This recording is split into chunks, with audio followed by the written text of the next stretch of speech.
need to know who you are and what you can do. And this one really, I love being wanted to be seen. And so this was a good reminder. There was a couple more.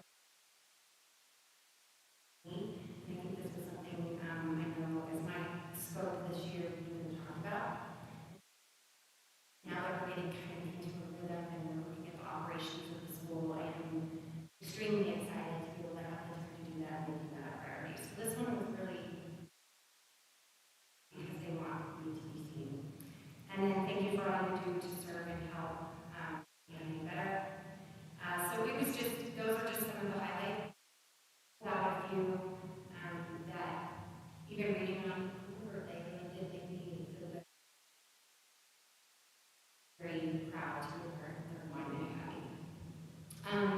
There's also been process of setting, I'm in the process, like playing a chess game, I feel like, with scheduling and scheduling a lot of committee meetings, leadership meetings, PTO, follow-up meetings, weekly meetings with our chair, and I just, in starting with like tech committees, you know, our internal school committee meetings, so all of that is being processed.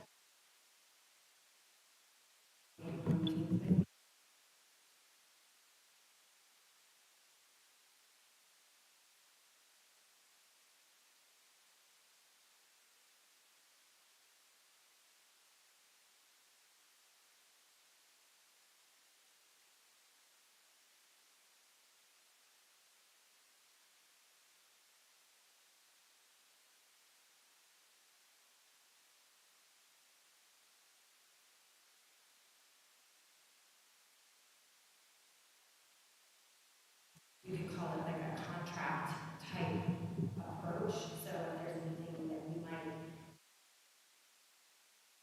understanding of what those services mean. And so that will be coming to you all very soon. Brad and I are working on the details and the language of that. And then enrollment.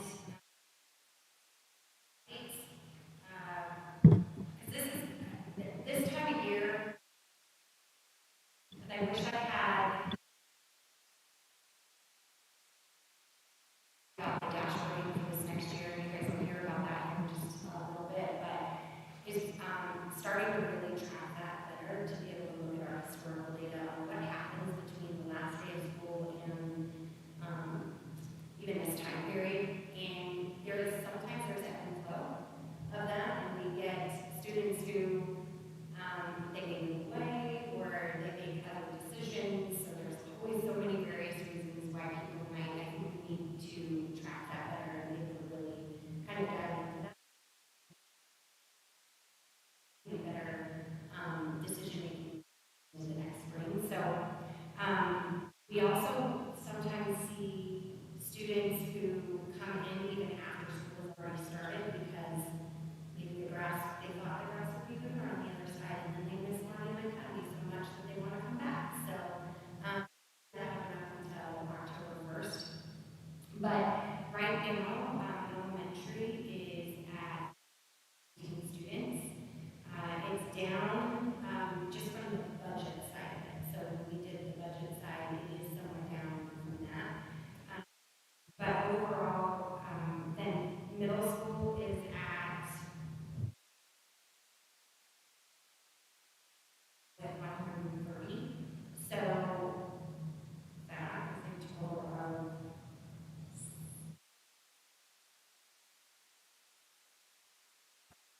my math is terrible. So then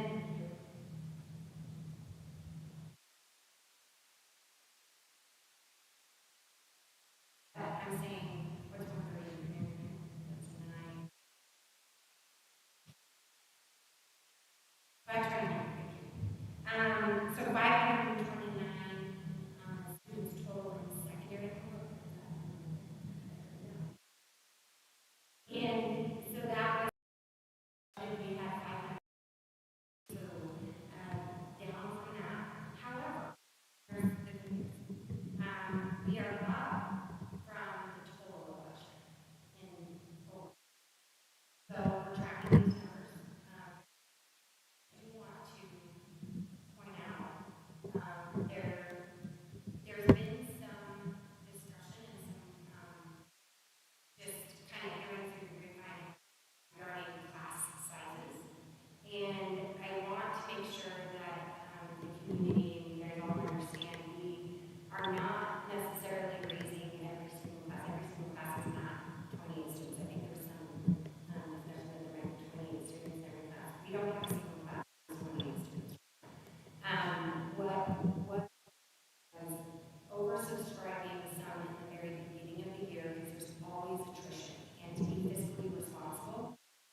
Schools will oversubscribe classes in order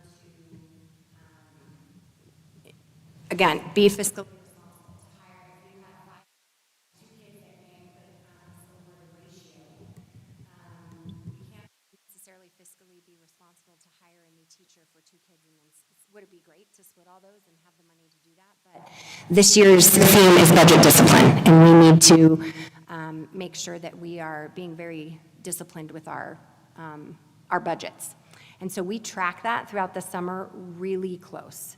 And I track it very closely with the registrars and our principals. And so when you look at the actual teacher and adult with the TA, we're actually under our student ratio, what you guys have set for Monument Academy.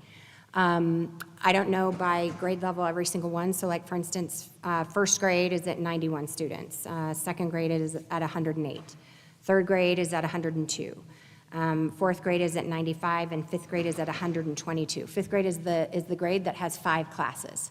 Rest of them have the 4. And second grade also has 5 classes. Oh yeah, first through fifth is 518, but then you add the other 92. Sorry. I don't know pre-K right now.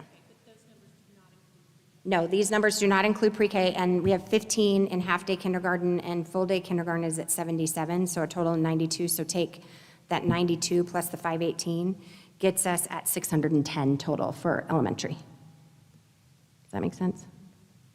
And I can give you guys all these. I have them all on a nice little piece of paper right here. So some of the things, so in this update, I wanted to be sure that I was clear on the ratio and where we're at with enrollment. And we need to, I know I've even worked with Kendra already on what are some ideas of things that we can do to continue to boost that enrollment. She's looking at doing the yard signs again, and we're just getting the word out there that Monument Academy is the best place to be. So I also wanted to I asked the registrars to give me sort of what are the top 3 things that you've heard of why we started out so much higher and now we've lost some from that original beginning of the end, the end of the school year of where we were at. Homeschooling is the number 1. And homeschooling due to the current educational climate of Colorado, to be real honest. And I really appreciate what our board is doing, and I stand behind that still 100%, and truly believe that Monument Academy is the place to be because we do care about kids' safety. And choice into there's some choices into a couple District 38 schools and another D20 school. And then the third one is Carline and construction.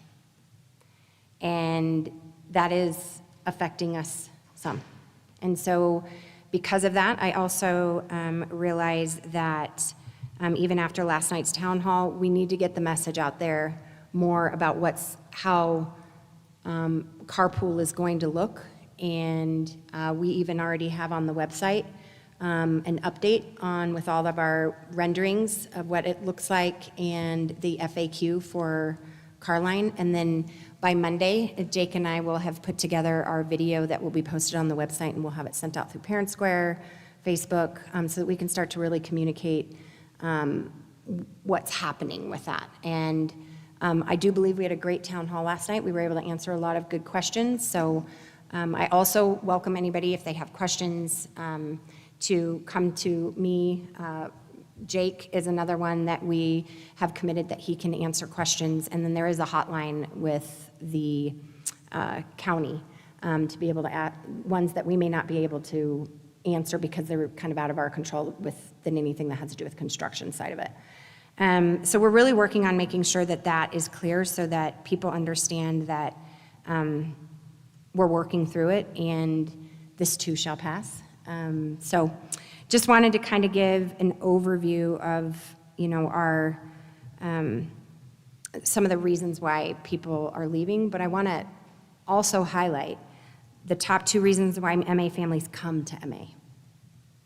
And this is something to be reminded of marketing-wise, and what Kendra, I know, is so good at, communicating in our community, and our current parents are really good at communicating, and that is our mission and our curriculum is those two reasons are the reason why people come.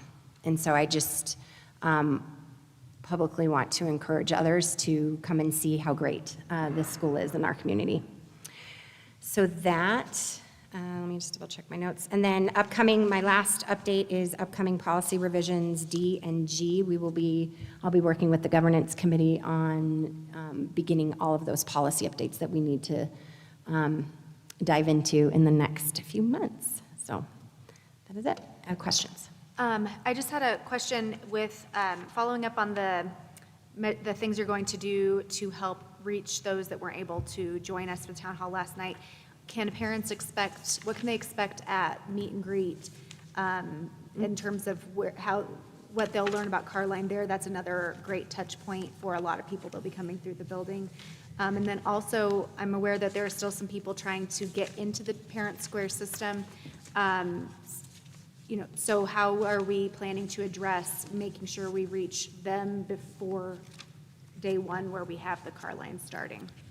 So if I could save the Parent Square one to our Parent Square update tonight, because I've got some really good updates with that. But in terms of people who missed the town hall last night, yes, the meet and greet will have a table that will have all the renderings and packets and information, and someone who can answer questions. I believe it will be Jake, partially. Huh? Okay, and renderings already up.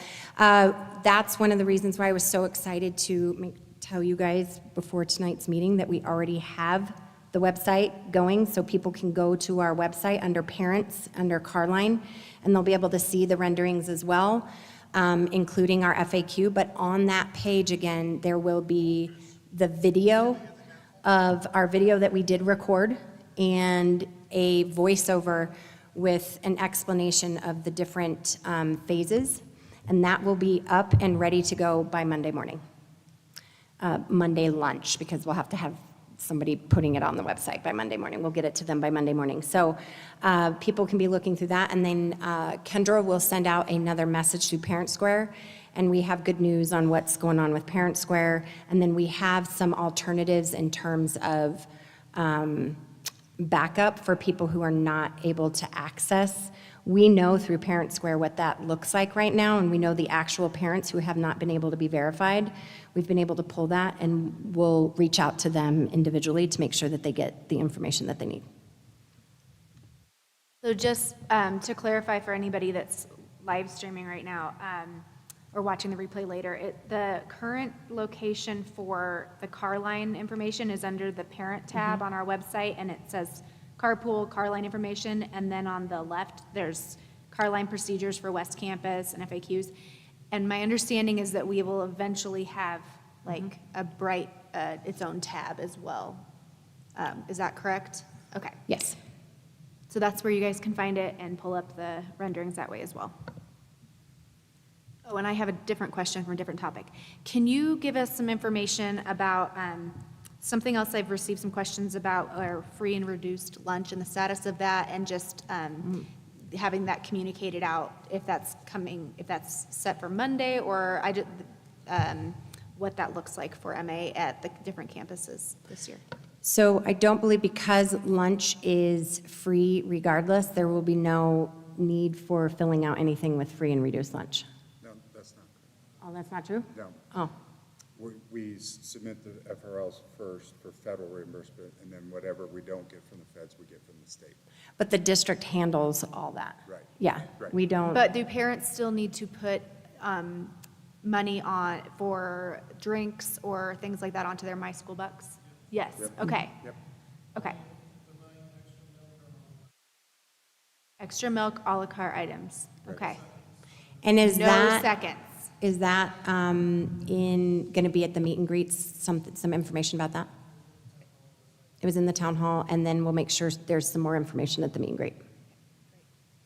And under Parent Square, there's a great section where it will have information about lunch. You can have like its own resources under the resources tab. There's always like, that's where you put the lunch menus, and people will be trained to go to that resources page to be able to get all of their lunch information. You're right, FRL needs to still be tracked for student fees. So I apologize that I misspoke. I just thought of that.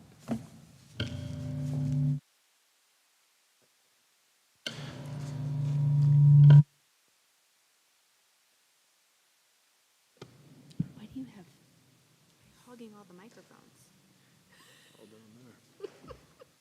Here. Use them for everybody tonight. Try it again. Test, test. All right, thank you, Mrs. McClellan. Board, any further questions on the executive director report? All right, hearing none, that will lead us into our CFO report. Mr. Gustafson. Thank you, Mr. President. I have 5 items to cover with you real quickly tonight. First of all, we have submitted to the board our preliminary pre-audit June 30 financial statements to the board. We will be going through a process now waiting for Lewis Palmer to finish their audit and then reconcile with us, so we know that there will still be a few things coming. Our preliminary financial results right now is that we had an $88,000 excess of revenues over expenditures, so we were in the black in total. The elementary was $320,000 of that. The secondary was minus $232,000, so that's a net of $88,000. But we do expect additional revenues from Lewis Palmer. They have not given us our share of the special ed funds yet. So we know that probably all of the expenses are in at this point in time. We're just waiting for our additional revenues from Lewis Palmer. And so I only expect that number to get better, not worse. But we're in limbo until Lewis Palmer gets their audit done, and they won't be doing that until September. So they're way behind us. They came on July 24th and 25th for us for the audit. So we've been busy with that. So in terms of the audit, we have a new audit firm this year, Holting & Company out of Colorado Springs. Our old firm was out of Denver. They had significantly increased our fees, so we went out to bid and got a new firm. Holting does a lot of charter schools in Colorado. They're very familiar with charter school accounting and all the nuances of that. They were here for 2 days. It was very hectic. I was on site with Diane, and I went home exhausted at the end of the day, just because it was nonstop requests for different information to test this and test that, things like that. They did compliment Diane. You know, Diane is our business manager. She's kind of the unsung hero here, and I wanted to just do a shout out for her that they complimented her and her record keeping and the documentation that she keeps for all the expenditures and deposits, and that was really nice to see that, because she's been building that kind of in the transition between CFOs, and she took all that on herself, and so I'm very appreciative for her work on that. And so now we just wait for Lewis Palmer and move on for the new year. Which, speaking of the new year, I finished July yesterday and closed the books on July last night. I mailed out the preliminary financial statements for July to our finance committee, to Joe and to Craig, and we're going to schedule a finance committee meeting to review those, but I can give you just the optimism of, remember, July is a slow month, okay? There's not a lot of expenditures going on in July. We were in the black in July, and all of our budgets are in the black, which last year was not the case, so it was really refreshing to see that, but it is July's, but it was really nice, and so we're excited about that, and Joe and Craig, I just need to make sure we get together and coordinate that finance committee meeting with you. Next is our SDS conversion. You may remember we were outsourced for payroll, and we brought that back in-house starting in July. That's going to save us about $4,000 a month in terms of what we were paying SDS to do our payroll. The initial conversion will cost us some money because we had Maureen helping us because she's very familiar with that. to get it all into the system. It's a lot of work to populate all those databases, but now that that work's been done, thanks to Krista and her team, they play a major role in that as well with all the employee contracts. We are up and running. We had a few glitches. We had a few direct deposits that bounced back because of bad account numbers. We fixed all those right away, and now we just expect it to get better and better every month. So we're excited about that. And then the next SDS conversion is we will bring up the purchasing module later this fall so that not only administrators but also teachers will be able to go through that, has an electronic workflow so that purchase orders get routed to supervisors for approval and then eventually get ordered. And that decentralization is all part of getting the resources closer to the student. Anytime we can get that in the hands of teachers, it makes them feel empowered in terms of what they are doing for learning for kids. And so that's a great move for us. And I think they are already welcoming that and feeling the value of that. And then last, this is not a guarantee, but I was at a charter school in Pueblo as part of my CDE job. Remember, I work for the Colorado Department of Education. And they had mentioned to me that they qualified for the employee retention tax credit. You may have heard commercials about that on the radio. I hear them on 850 KOA all the time during the sports zoo. And it's a payroll tax credit that I didn't think we qualified because we're in para. We only pay Medicare. We don't pay Social Security because we're in PERA. So I didn't think we would qualify for it, or if we did, it would be immaterial. Well, Cesar Chavez, Dolores Huerta, they're in the same situation as us, similar situation as Bonds, similar size, not quite 1,000 kids. They got $1.8 million back. So I don't know what we're going to get, but I got a contact that did theirs. They do take about a 5% fee. Right now, they're doing the feasibility analysis at no charge to see if we would qualify. I don't know if we'll get 1.8. I don't even know if we'll qualify for sure. She said some charters qualify, some don't. The distinguishing characteristic is if you file a 990 501c3 tax return, which we do. And so I'm optimistic that this could come through. This could be great news for us. The bad side of it, it's a ton of work, and it's all records back to 2020. So I was asking President Graham, I said, can you tell me exactly which days were we out of school in 2020? He goes, I don't know. So luckily I found someone in the organization that had a student calendar and was able to tell me the exact days we were out during the COVID shutdown. And so we're pulling all that together, but it's pulling records from 3 or 4 years ago, and it's a lot of work. So thanks to Krista, boy, she shot me 941s within hours of that, which 941's the payroll tax returns. And now we're pulling together all the financial information. But I'm really excited that this could work. I'm trying to keep myself calm. Let's make sure it happens, fingers crossed, but it could be a big deal for us. And we're working that aggressively because this is a resource that could really make a difference for us. And that's the end of my report. I'd be glad to answer any questions. And when would you know the answer on that, do you suspect? I'm not quite sure, but I would say I would hope within a couple of months. I am almost done with our initial upload of information to them. I just want to say I appreciate all the ways you're kind of digging in and finding different opportunities for us and getting creative. And so just thank you for all that work. I know it does cause some extra work, but we sure appreciate it. Thank you. And like a realtor, I'll take my 7% commission on it.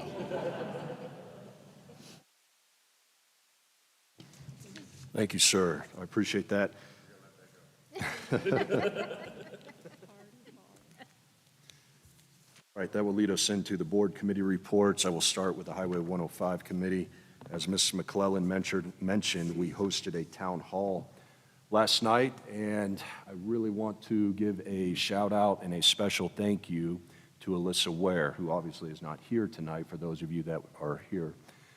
She is the project manager for Highway 105, and I have been working with her for 2.5 years on this project, and she has been instrumental in looking out for our benefit. And those of you that are online right now paying attention, and those of you that have not, I would very much encourage you to look at the 3 phases that we're going to be going through over the next many months.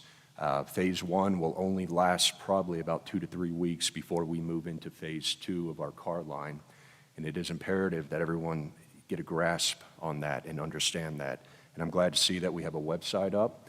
I understand that we will have some people on Monday sitting at a table for the back to school. I plan on being there that afternoon if I can help assist and speak to the renderings.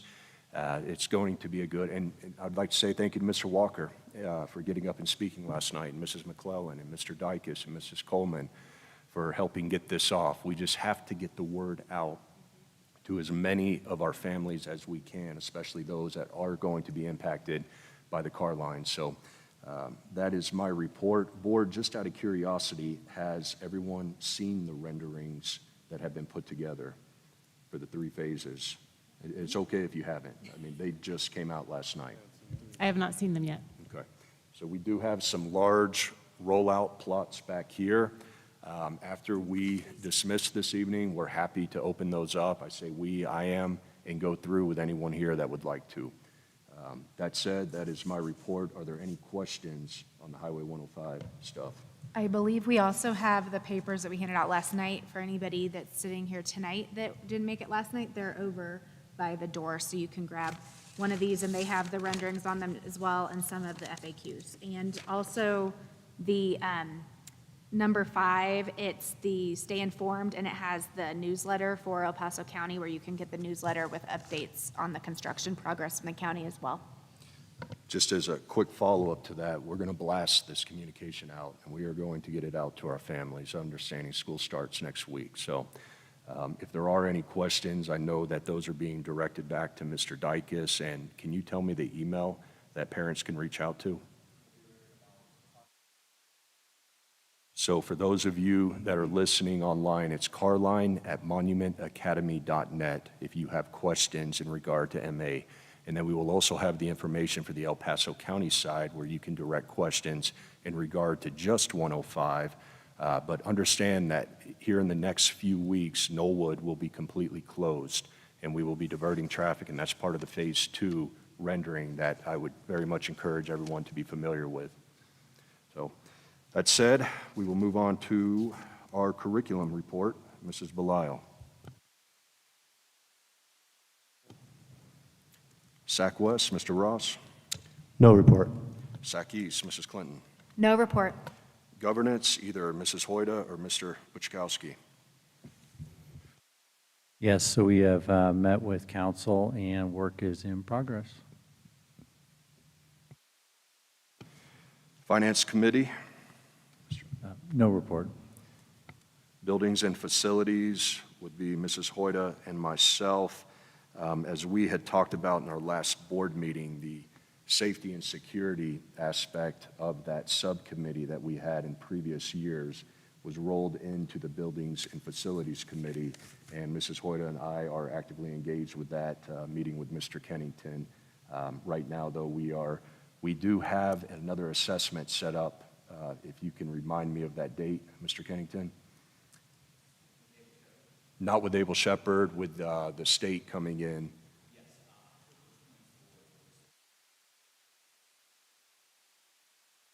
All right. Thank you, sir, for that.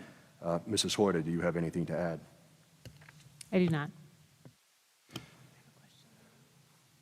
Yes. I have a question on buildings and facilities. Is the portable going to be operational day 1 at East Campus? As you heard Mr. Kennington say, it is not. Mrs. McClellan, do you have anything on that reportable that you can report on? So we have some change orders that have been, I'm actually in the process of actually currently signing those as we speak, that needed to occur for ramps, for the fencing and low voltage. And then they have to come in and do the final walkthrough after those are done. Those were some additions that had to occur in order to get our final occupancy. And I believe it's only really about a week, 2 weeks out.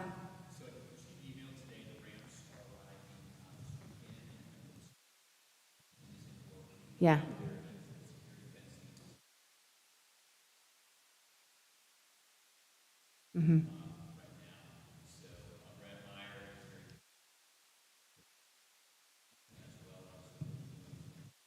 County, thank you. Just to repeat for that, so we have the ramps that are coming in. That's supposed to be installed this weekend, and then the fencing should be completed. So everything should be ready to go within 10 days, and then it's just how long it takes the county to respond to a request for an occupancy permit and then fire inspections.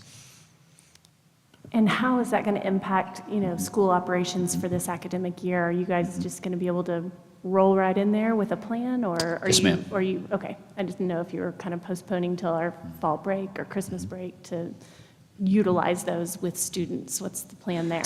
Yes, great question. Thank you, Mrs. Bilal. So we have an alternative plan. So anticipating possible delays back in July, we came up with a fill plan. And so the teachers have been very gracious about being in areas that are not necessarily designated for classrooms, but that we have made them into classrooms. And so fortunately, we have all the teachers who were going to be in the modules who are in a classroom. That is not ideal, but we can continue on for a couple weeks without any real disruption, we believe, to the learning. And then Brad Meyer, who's our general contractor, has told me that he believes he can get a temporary occupancy permit. And so we could then occupy those while we waited for the county to give us our permanent. So we're optimistic at this point, as you can be in capital projects, that we're going to be in a matter of weeks rather than months. Sure. I also want to point out Mr. Kennington and Mr. Vinchattel and even Mr. Vinchattel's wife and kids. Multiple people have been painting and making them get ready for them to look all nice and be ready to go. So when they do have occupancy, so thank you for taking some of your summer break to really put all that together and do making it ready and available for our students. So. Thank you. Thank you all. That will lead us to RDC, Mrs. Clinton or Mr. Carley. No report, but excited to pick it up next month. Excellent. And HR Subcommittee, there is no report for that as well. That will lead us into discussion action items. We will start tonight with our quarterly dashboard review, and we have Mrs. Jennifer Strawbridge joining us tonight to give us a presentation.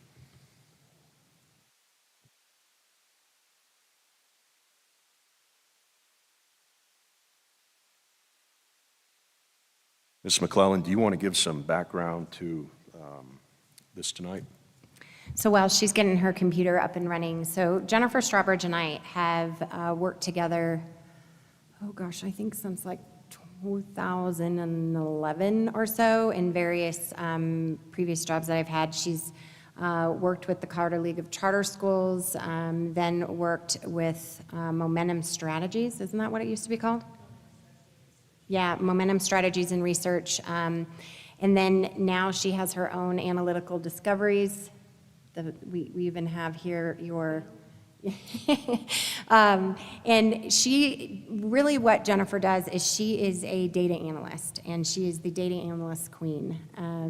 She's worked with charter schools for years and years, and now one of the highlights of what she does is dashboarding.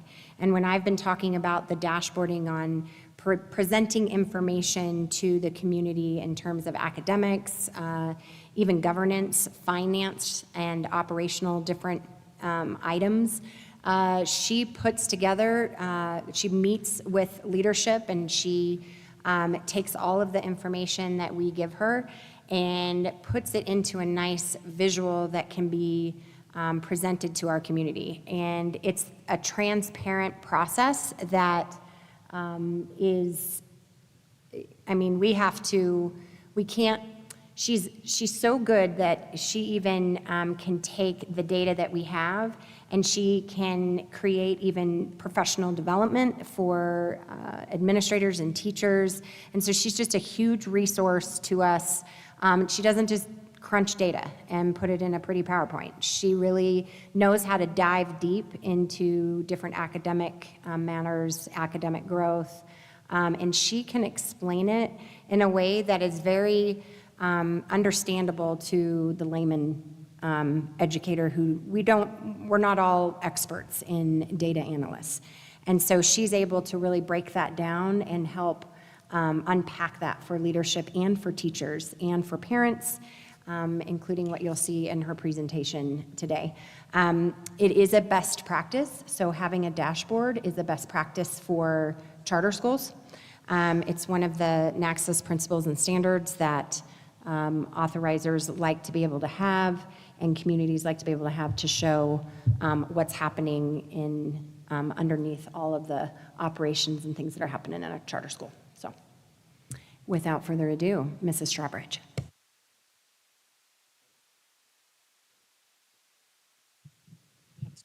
Hello? There we go. I always tell her that she should not say all those wonderful things about me, and just like, yeah, she's all right, and then you guys will be really impressed. Thank you all for having me here. It's very nice to meet you and see some of you that I met earlier this year. I love being able to turn spreadsheets and data points into a visual that is digestible by the general public.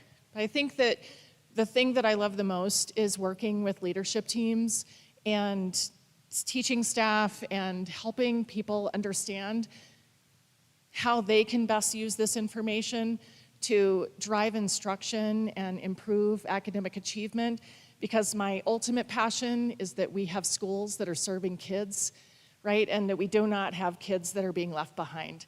And so that is why we're here today, and I know that President Graham already read the mission statement, but I like to start the dashboard with the mission statement in showing you that the reason that we're looking at this information is because it's directly correlated with your mission. And you'll see that some of the information that's being provided is color-coded with the specific items in your mission around academic excellence, respect, and responsibility. Thank you so much. So this first section is going to be around academic achievement. Academic achievement is looking at the percent of your students that are scoring on grade level. The DIBELS assessment is looking at reading performance specifically. And so these first two slides are going to be looking at DIBELS data. So what the DIBELS assessment does is it breaks achievement into 4 categories. When a student takes the assessment at the beginning, middle, and end of the year, it looks at whether that student is scoring well below the benchmark, at the benchmark, or above the benchmark for that student's specific grade level, right? And what we can see, you'll see that these brackets here are encompassing a specific grade level to help you kind of break out where that student is performing. And there's also 4 bars, all except for kindergarten, because the first one is looking at how those students performed in the previous school year. So that's looking at their spring data from the previous school year. This bar specifically is the first graders when they were kindergartners at the end of last year. How did they perform? And so we can see this is their baseline, right? And then this is how they performed in the last school year. What we're wanting to see, and so just to kind of draw your eye out a little bit from the details, what you're wanting to see that is as the year progresses, these green and blue bars get longer. Does that make sense? So that you're seeing that there are higher percentages of students that are scoring at or above benchmark. And so if you're seeing that trajectory, you can kind of just follow the colors across from left to right, then that means that good things are happening, right, in that grade level and with those students, because we have a higher percentage of students scoring at grade level. Does anyone have any questions about the way it's presented or what the information is showing before I move on? So from the previous end of year to beginning of year, what we're seeing there is like the summer slide, basically? Yes, Okay. absolutely. Thank you so much for clarifying that. You typically will see a drop in, a perceived drop in performance, right? The students haven't lost knowledge. It's just the summer slide occurs, and that beginning of the year testing is typically a little challenging for students. One thing to also keep in mind is that sometimes the assessment changes slightly from one year to the next, one grade level to the next. And so the presentation of the assessment and those kinds of things can also have an impact. Go ahead, Kim. Also, one thing I want to point out is as you guys are reviewing this, if you have anything that you would like to see different, this is like what would typically be your quarter 3, quarter 4 dashboard at the end of the school year. We're presenting it to you now at the beginning of the year, because then you'll get this year's, it'll look different. It'll still have the academic sort of feel like what we have here, because we're only covering academics. But if there's something different with academics that you would like to see, we just want we want to point that out, because those are some things that we can add for this 23-24 school year dashboards. So I apologize. I wanted to make sure they knew that. When you're saying that, Kim, you mean if I wanted to see things boys versus girls in the data? Is that what you mean by different ways to look, split and splice? Okay. Absolutely, please. If you have any additional ways that you'd like to look at the data, subgroups, anything like that, please let me know and we can break that down and provide it for you. To the next one. Yeah, thank you. So this is the 3rd, 4th, and 5th grade. You'll notice that there is no middle of the year data for 4th and 5th because I'm going to have the principals speak to that. Do you want me to?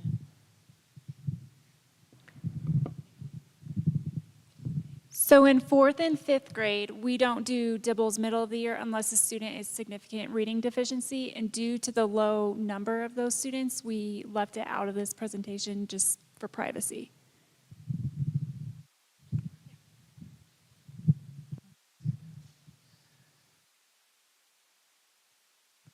So again, you're seeing that there's typically a higher percentage of students scoring on grade level as you move from the beginning to the end of the year in all 3 of these grade levels as well.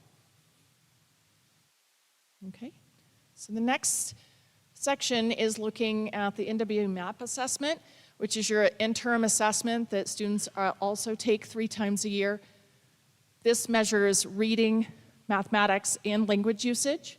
Language usage is more specific to grammatical knowledge, sentence structure, so it's very different than reading assessment. So both assessments are really important pieces of information for the leadership team and the teachers. This will be broken out into quintiles. So quintiles are where you take the performance of the students and rank it from top to bottom, 1 to 99, and then you're going to break it out into 20-point cuts. So we want to see what % of students are scoring in each of those quintiles, from the 1st to the 20th percentile, right at the bottom, and the 80th to the 99th percentile at the top. Does that make sense? I'm going to show it to you, and maybe when you look at it, it'll make more sense. So it's a very similar break to what you saw with DIBELS, except for there are 5 levels. And we're looking at low, low average, average, high average, and high. I've also added a bar in here, as you can see this dashed green line, which is an approximation of where your grade level achievement is in each of these subject areas, as is seen with their performance on the NWA MAP test. And what you'll do is you'll take this green bar over to the y-axis and get an idea of the percentage of students that are not scoring on grade level.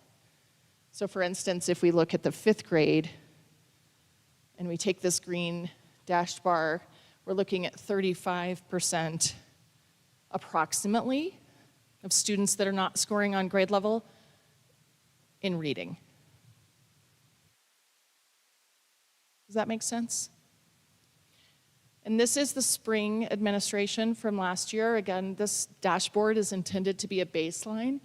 We wanted to use it to have information, to have a conversation with the leadership team and develop goals around this performance so that we can just have the information we need to improve. And as you were presented at the retreat, one of the areas of our strategic plan is school academic excellence and looking at student growth and excellence. And so this is definitely helping to make informed decisions to create that baseline so then we can unpack as a team when we go into those strategies of what are we going to do to lower that gap as you guys look at dashboards going forward. So I have a question. What is the participation rate of the students? I know perhaps some students have opted out, so do we have participation rates? NWEA and DIBELS is 100%. Typically, the It's opt-outs. CMAS that is the opt-out, yeah.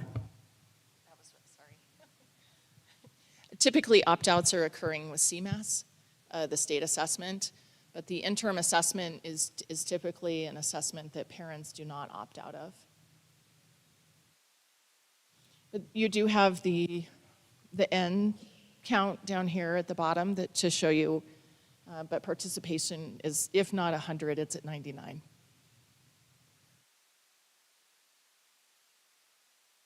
Does anyone have any questions about this data?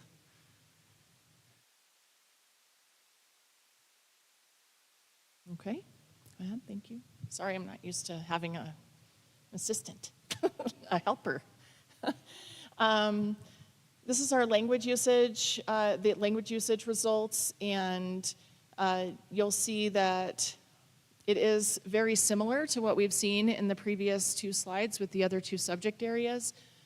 We're typically seeing that there's anywhere from 25 to about 45 or 35% of students not scoring on grade level, depending on the subject area. If you want to go back to math real quick, mathematics goes a little bit higher, and I want to explain that.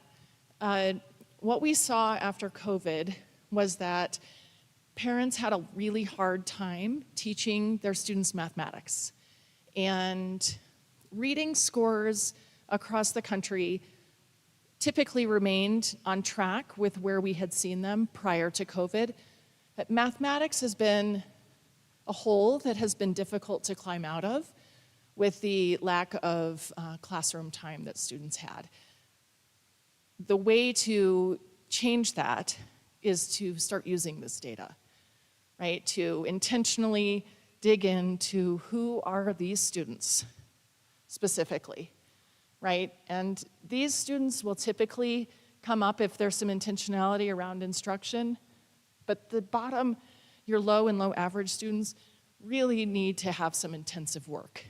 And so that is what the leadership team and I have been talking about, and how to provide trainings to help teachers identify those students and provide very intensive instruction. I will tell you that the work, we've been doing this intentional work for the last couple of years at New Summit, and it's been really incredible to see the way that data has changed over the last 2 years alone. So I'm confident that Monument Academy will do the same. You can keep going. Thank you. This is science. I think the science data is really impressive, right? This is really just, it's only tested 5th through 8th grade, but when you're looking at the science data across all grade levels, is really impressive data. Science scores are typically not this high, and so I would be really proud of that.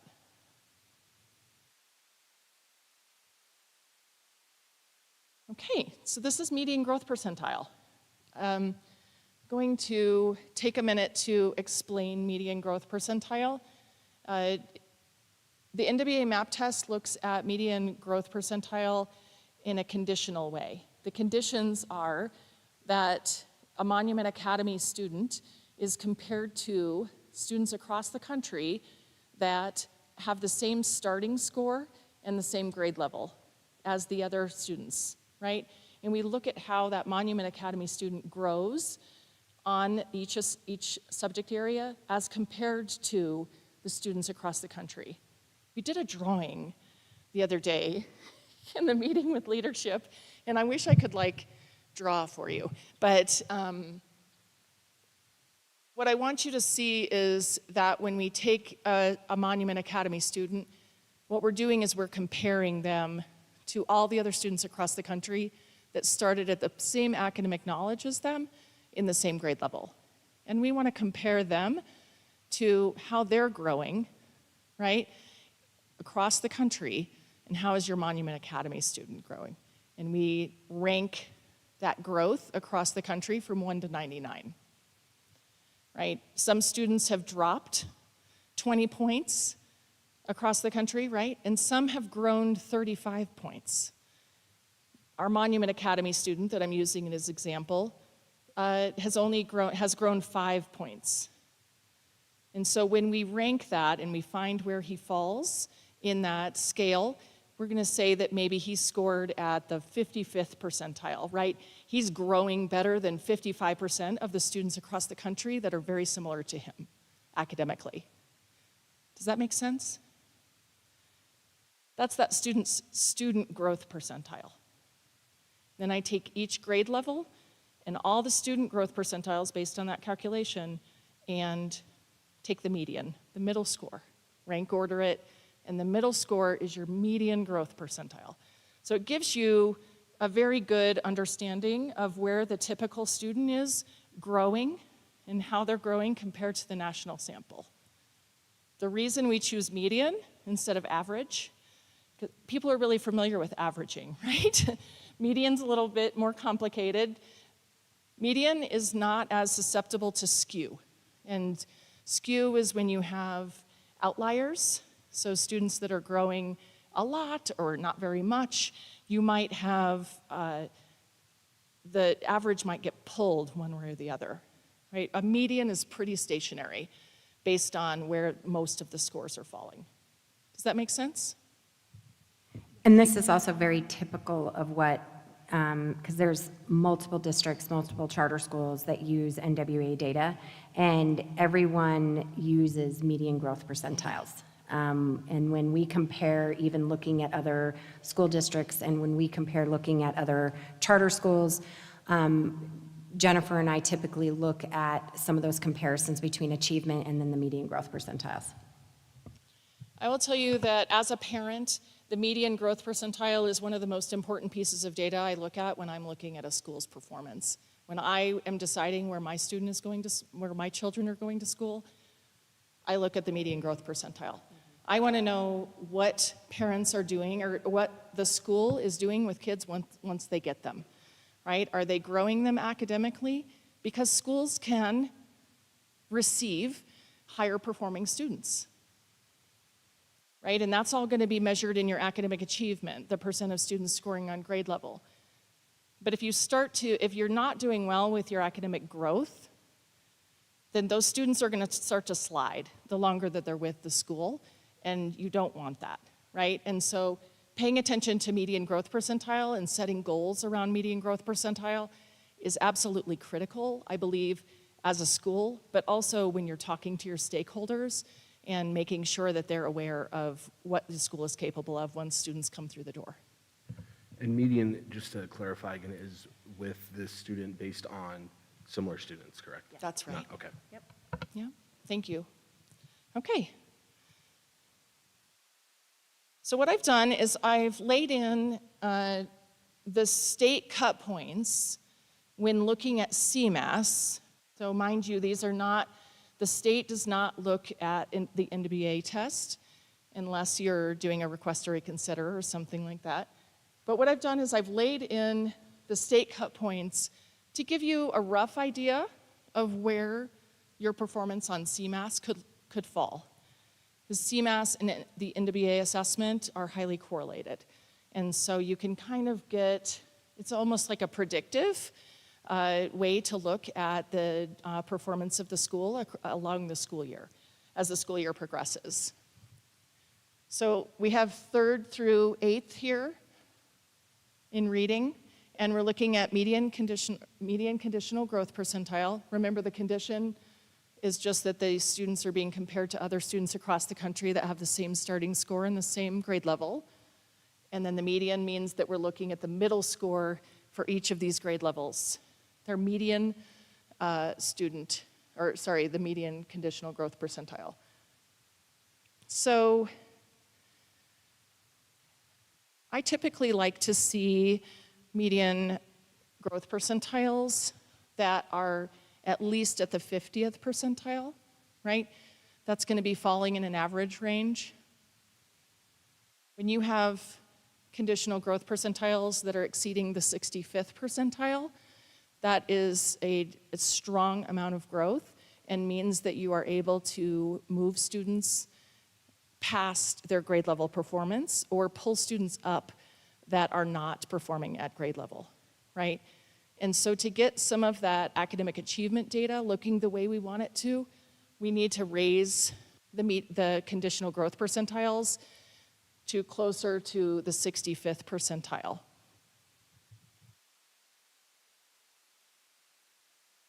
I would say that the third grade is encroaching on an amount of growth that I'm not comfortable with.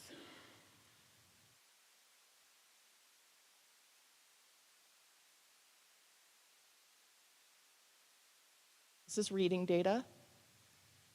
You can go ahead and, this is mathematics. Then we look at third grade math. Well, what's happening with that, right? And so the third grade and also seventh grade is exceptional. This is really getting to a place where it's going to be, they're going to be seeing some major growth with students achieving grade level performance, right? This is a comfortable amount of growth. This is meaning that you're doing about a year's growth in a year's time.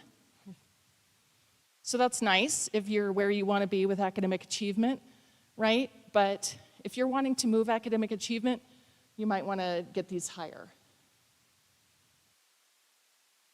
What I'd like to see, especially when we looked at the difference between reading growth and mathematics growth with the third grade team, right? That third grade team knows how to reach students. They know what they're doing, right? They have the skill set. They may just not be applying it directly to the reading skills that those students need. And so I'm not worried about that teacher group. I think that we just need to work with making sure that they are using that skill set that they have, and we see evidence of, right, with specific reading skills.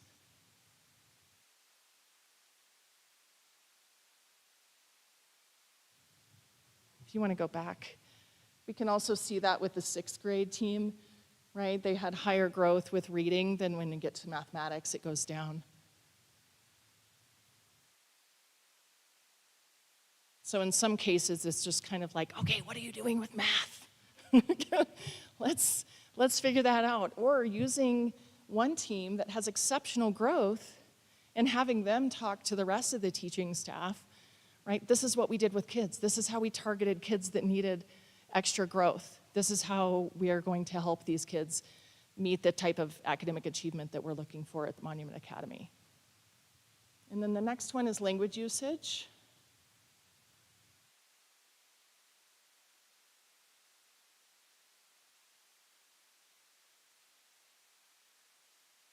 Okay. Just make sure that,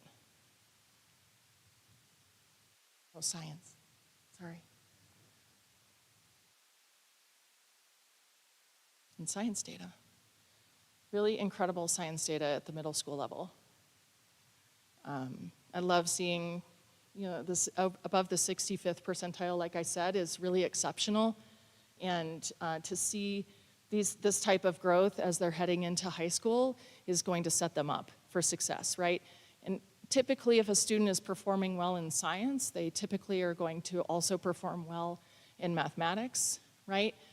Because there's a lot of similar skills that they need across those two subject areas. And so I think this bodes well for high school performance. Okay. So we do want to present the PSAT 8, 9, 10 and the SAT data to you, but it is embargoed until August 17th of this year, and so we're not allowed to present that. I could have presented data from prior to that, but since this was a baseline dashboard, it felt like it was better to wait and present that on the Q1 dashboard for this year. Does that sound good to everyone? Yeah. Okay, awesome. So we also wanted to look at behavior, and yeah, go ahead, thank you. This is the behavior data from semester 1 to semester 2 for the elementary and middle school. And I was wanting to give the principals an opportunity to speak to this data, if that is okay. I didn't tell them that, though, so they're like, what? Who would like to speak to? So with middle school, this data represents students that had at least one behavior incident. So that means 35 different students in the first semester and then 45 in the second semester. When logging incidents, Angela Duca and I refined our process in the second semester together, which then helped us attain more accurate numbers. So this year we have the process in place and we understand what's being logged and what's not. And so those numbers will be more accurate this year.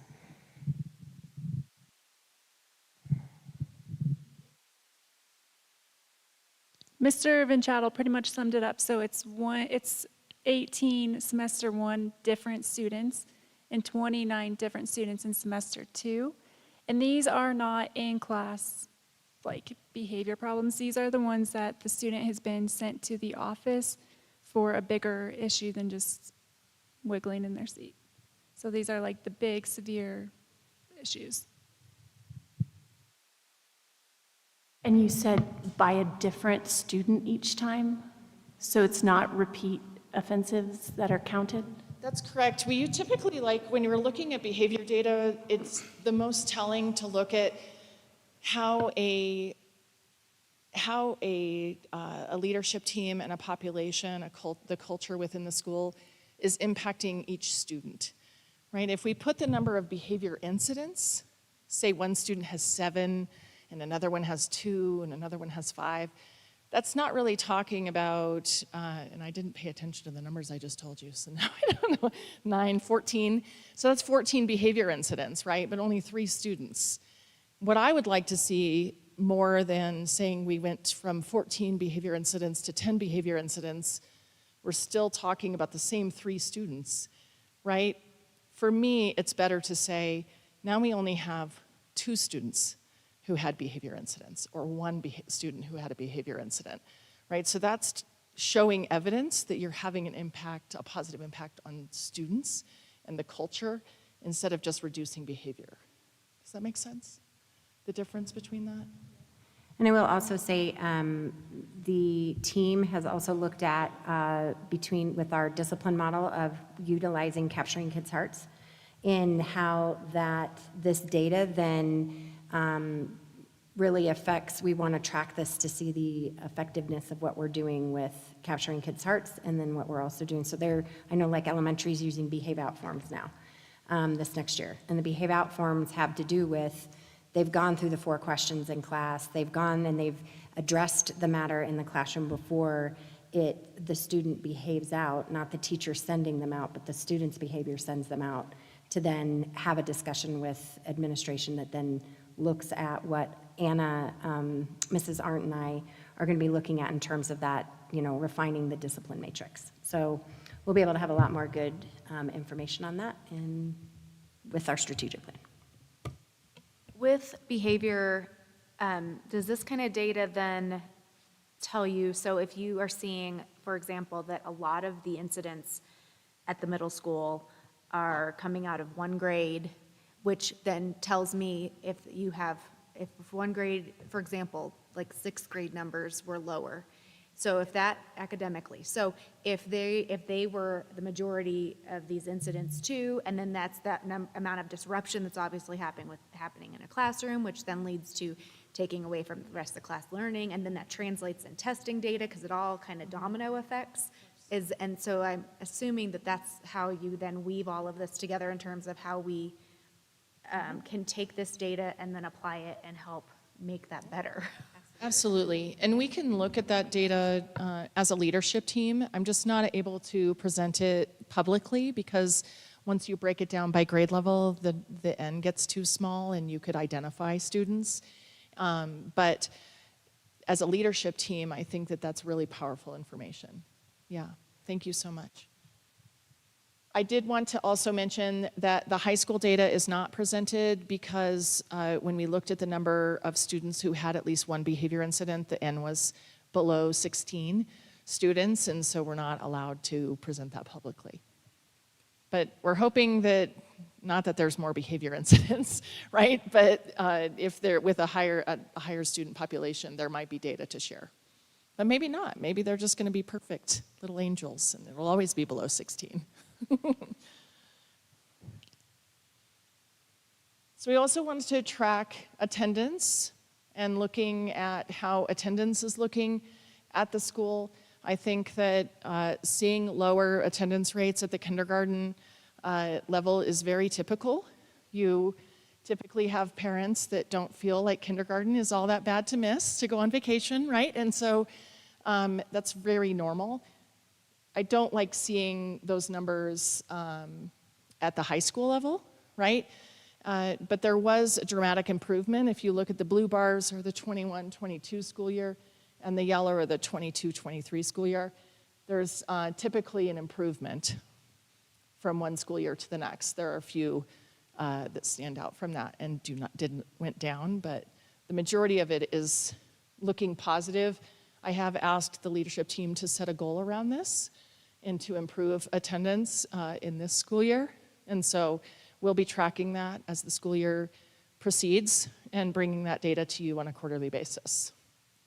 And if you think of it too, when you look at, even if, I can't see that with my bad eyes, so let's just compare, let's say first grade, 22-23 was at 93%? 93.7, so that means that 7% about were not in school as a daily attendance, and that's going to affect then those academic achievement, academic growth. You know, we can correlate some of this also because it's missed instruction. And so, you know, even in the handbooks, you'll probably notice that there is some pieces that it's, we just ask parents not to go on vacations during the school year. There's vacation times that we can take because that's missed learning time, and it does have a ripple effect. So, thank you, Kim. So the last slide is just going, you can go ahead, thank you so much. The last slide is just going to show you the goals that we set as a leadership team, really looking at what type of academic performance the school would like to see in the next 2 years, right? Whenever you are implementing major change in a school, it usually takes at least a year, if not 2 to 3 years, to see significant change. In all honesty, there is sometimes a dip in the beginning called the implementation dip. My hope is that there are so many strong practices at Monument Academy that are already occurring that we won't see that implementation dip. But in anticipation that that might happen, we look at a 2-year goal. And what we're looking at is for students at the elementary, middle, and high school level in academic achievement to have at least 85% of them either scoring at grade level or showing the amount of growth that they need to reach grade level. Academic growth, you'll see that the goals are to achieve the 65th percentile of growth in reading and mathematics at the elementary school level, the 60th percentile in the middle school, and 65th percentile at the high school. So again, that 65th percentile is it's a sweet spot that's going to help us pull those students that are performing below grade level. And then attendance, the leadership team set a goal to have a school-wide attendance rate of 96% or better.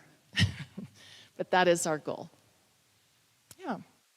Does anyone have any questions about why the goals were set where they are or what the criterion are?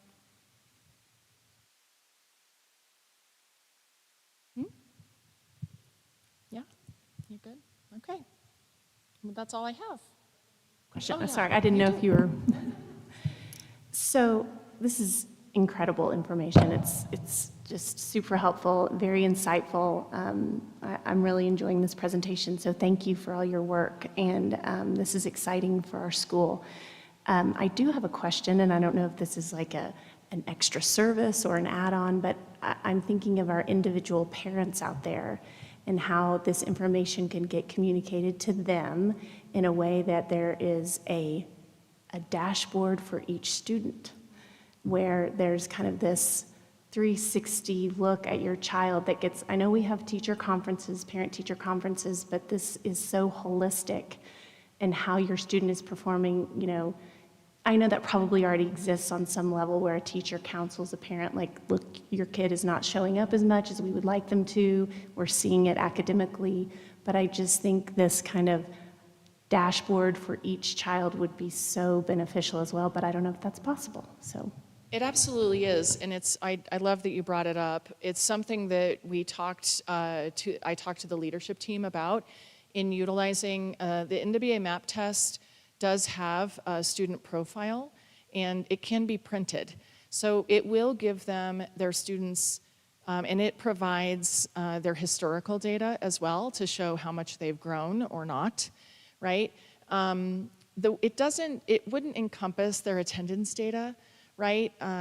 So that would be something that could be added, but those could absolutely be printed and handed out at parent-teacher conferences, at least on the NWA data. If we wanted to create something that pulled in information from several different sources, that's something that we can do. I've done that before in creating a student report with a kind of, it pulls in data from different sources and provides a more well-rounded view of the student's performance. So there are a couple of different ways that we can accomplish that. One is pretty readily available. The other one would be a little bit of extra work, but would definitely be included in what we're doing here already.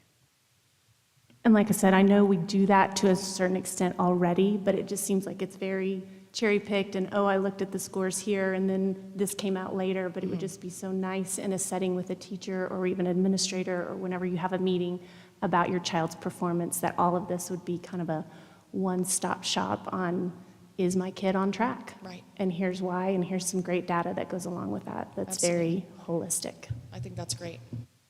I'll tell you as a parent, when because I have this background knowledge, and when I look at my students, my children's scores, I'm like, hey, what happened that day, dude? Like, what dropped that many like, why, that many points? And they're like, oh, that was a terrible day for me. I'm capable of so much more. And it's like, okay, awesome. So that was an opportunity for me to talk with the teacher because now I have that information, right? And I can have a conversation about, hey, is there any way that you can assess how my student is doing in another way so that I have a better picture? And so I think that it's really incredibly powerful for parents to have this information and be able to talk to their students. I know it makes a difference in us just having, honestly, we had a long conversation about whether students are taking the assessment seriously, right? Because that could be playing into it. How is the staff talking about the assessment process? Is the staff bought in to the assessment? Do they feel like it's meaningful information? And then are they communicating that to the students? Because when you have this on a dashboard, we're making decisions around it, and you want to make sure that it's accurate data. And so I really encouraged the leadership team to have a different level of conversation with their staff and talk about this whole process in a little bit different way. Right, and if mom and dad were presented with that information kind of in their face Right. at these communication points, then mom and dad can be having those conversations too. Absolutely. Of good night's sleep, emphasis, show Yes. up, concentrate, all that, those kind of things at home as well. Eat breakfast. Yes, all those things. Can I also say something real quick with that? So this is what, to piggyback off what Jennifer said, it's creating a culture of data. And that is I'm going to segue another plug for our strategic plan. That was one of the objectives and having to do creating this culture of data where it makes it, kids are like invested in, oh my gosh, my RIT score was 256. Oh my gosh, I'm so going to make a goal. And we create this like fun around raising their RIT score. And kids will then know what their RIT is. And that's so powerful in creating that culture and positive culture of assessment that will, in my experience, this is one strategy that she's always used, is having that done and having kids creating some goal setting around that as well. I think that what I just want to, sorry, do you want to, I don't want you to lose your thought. What I love about kids getting excited about it, and it's not about doing well on a test, right? I could care less if they do well on a test. That's not what it's about. It's kids having the knowledge and understanding and ownership over their learning and knowing that when they show a higher score on a test, it means that they are making the progress that they need to be successful in life. And that is the message, right? You're showing that you are becoming more capable as a learner and a human, right, and a citizen. And so I think that that's what's really cool about it. And it starts with the elementary school kiddos just getting excited about numbers growing, right? But once you're getting to the, upper L and middle school and high school, it's about like, you now have the tools to be successful in life. And that is what we're looking at. I love getting calls about staff members and kiddos running down the halls like, I made my goal, like, that's really cool that they're excited about the fact that they are growing as a learner. And so that's what I want to make sure that the school focuses on. You mentioned the request to reconsider and that the state considers NWA for that, but what does it look like for CMAS if we need that? So the state rewrote that rule last year, 2 years ago, and made it so that a school is not able to use their interim assessment data to show additional performance information unless they have at least 90% of their students taking the state assessment without opt-outs, which is not the case for Monument Academy. And so Monument Academy is not eligible for request to reconsider process. That might impact conversation around opt-outs and whether that's a good idea for the school. Parents go to access this information for MA. So I will have this posted on the website. The MA website will create a section under strategic plan that will also have dashboarding, and then it'll also be available on the board area from our packet and whatnot. So we can get this available as soon as possible on the website. And how often do we get updates on this?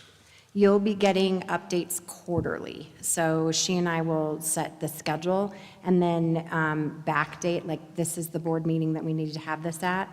And a lot of it comes around after the NWA testing windows with beginning of the year, middle of the year, and end of the year testing. So it's usually, it's not a perfect quarter because we have to wait until the data's been completed with the testing window.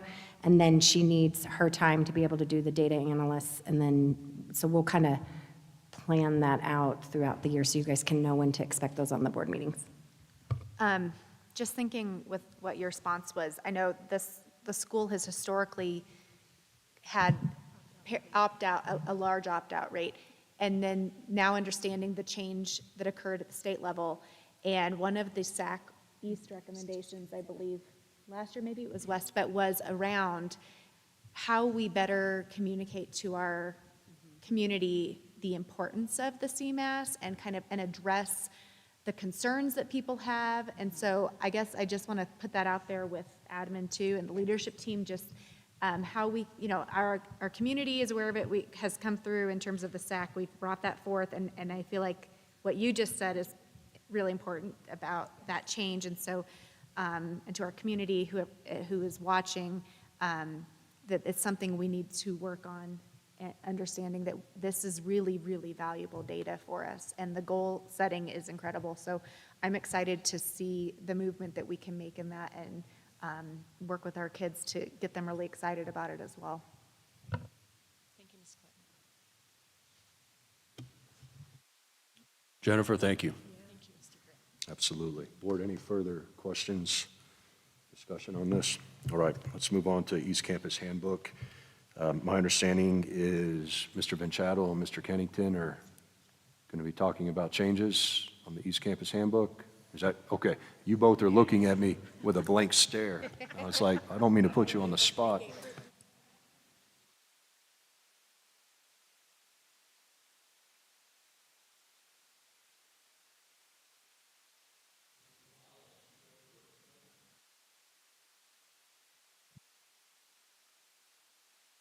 So some of the major changes that we put in the handbook this year was attendance. So our attendance policy in the previous handbook was 8 unexcused absences per semester. And we decided to match that up with the state statute, which is 10 unexcused absences for the school year. So that lessens it by 6. And then also four unexcused absences in a month. From that, we included the process of communication and our steps on how we're going to handle attendance.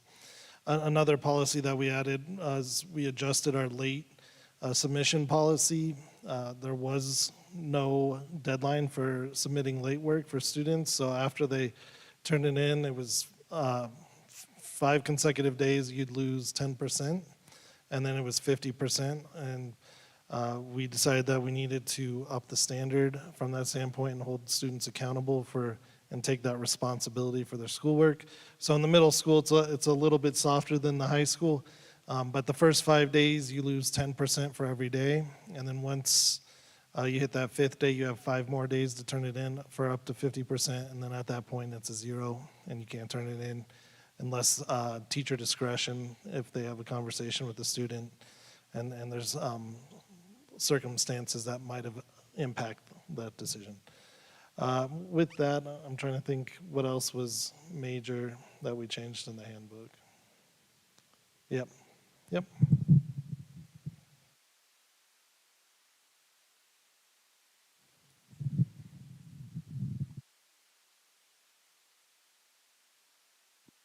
So thank you for the opportunity to talk about the handbook. I do have a few comments here that I received, some feedback. One that I want to address specifically on page 40. There was a question about last year high school students were allowed to use phones during lunch, and they have lost that privilege, and so I'm happy to talk just a little bit about that. It was a really fun process for us because it was proposed by the students. We went through a long process to examine how we could do this well, what my standards were, and how they could meet that, and they did a great job with that, and I was very clear that individual misconduct could have collective consequences and that they needed to police themselves and they needed to make sure their friends were not viewing inappropriate content on the web. Well, that lasted about a week, and we did find a couple students who were making bad decisions with their phones, and so we did end that after just a week. So they were very good about it, and they understood that it was a responsibility of theirs to meet my expectations, and they did not, and there were logical consequences to that. I did leave the door open, though, and said that if you'd like to resubmit starting next year, we could evaluate that. again. So it was a valuable lesson, I think, for our high school students. It was a long, about 3-quarter process before we were finally ready to do that. So I wanted to provide that background. I know that was a question. We have had some significant changes to our car line, so I was very pleased that we had a car line working group that met this summer to take a look at that. We wanted to see about reducing some of the pressure on the car line by utilizing our north traffic circle. When we had looked at that, we were going to open that up to high school families, but when we brought out professionals to take a look at the pavement, they said it was too thin to probably support regular use. It was really set up and paved to be intermittent use, periodic use, and for emergency vehicles. So we're going to take a look at that again and see if that how long that might last, and maybe evaluate the consequences if the pavement were to degrade over 1 year, what the cost would be to replace that. So we did put student parking, though, in the main parking lot. That is striped as orange. You can see that. So my thanks to Mr. Steger, who hand painted all that, striped that up and down. And then we had a painting party where the seniors came out and they designated a couple reserved spots for seniors. So that's been some changes. So those changes are up on our website right now, where student parking is and where we like guest and parent parking to be. And so we are growing as a school. That's exciting, but it'll put some pressure on the car line that we try to anticipate. So no real big changes yet, but we do have a plan should we need to use that north traffic circle. Is there any other questions on the handbook? I'd be happy to answer those. Yes, ma'am. Yeah, Mr. Kennington, I had one question. It's on page 3 under governance. I did notice that the last sentence of that paragraph, which we also corrected in the elementary school handbook, still reflects any parent, business leader, or community member may run for a seat on the board of directors. So we probably just want to change that language to match how we corrected it in the elementary handbook. Excellent. Thank you very much. So page 3, we'll make that correction. Page 3 under governance. Okay. Thank you.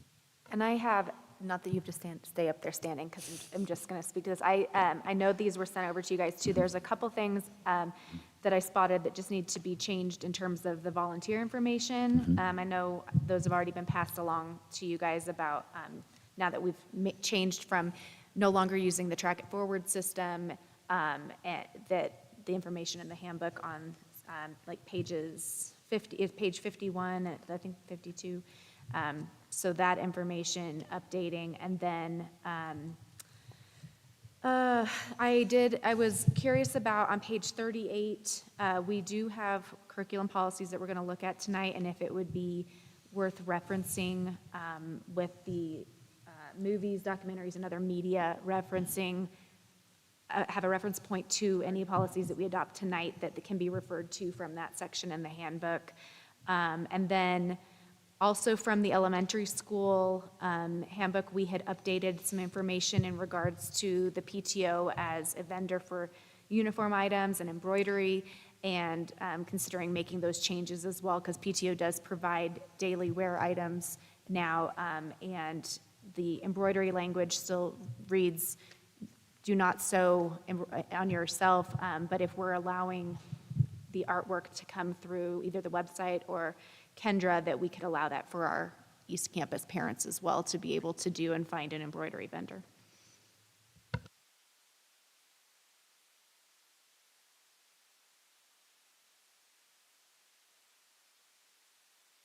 Thank you, Mr. Kennington, Mr. Vinciato. Because curriculum policies are after this, I mean, obviously, we can't make a commitment that we're going to adopt all these policies tonight. We need to have discussion around that. We can make a motion, because you do need this approved before school starts, and short of calling a special meeting, I'd like to get through this tonight. So I think, to your point, Mrs. Clinton, I would forego the idea of the curriculum policies at the moment. And to Mrs. Hoyta's point, under governance, page 3, to your corrections, if somebody wants to make a motion to approve with those changes, and then who were the two that worked with Mr. Walker on the elementary handbook at the last meeting? If you recall, we had those changes directed back to 1 or 2 board members. I can do that again for East Campus. That's fine. Okay. Well, then, I'll just make a motion that we approve the East. Actually, before I make this motion, are there any other discussion items for the two principals in the handbook? Okay. Then I move that we approve the East Campus handbook with the changes presented by Mrs. Hoyda and Mrs. Clinton, with the exception of the curriculum policies for the 23-24 fiscal school year. Second. We have a second. Is there any further discussion on the motion?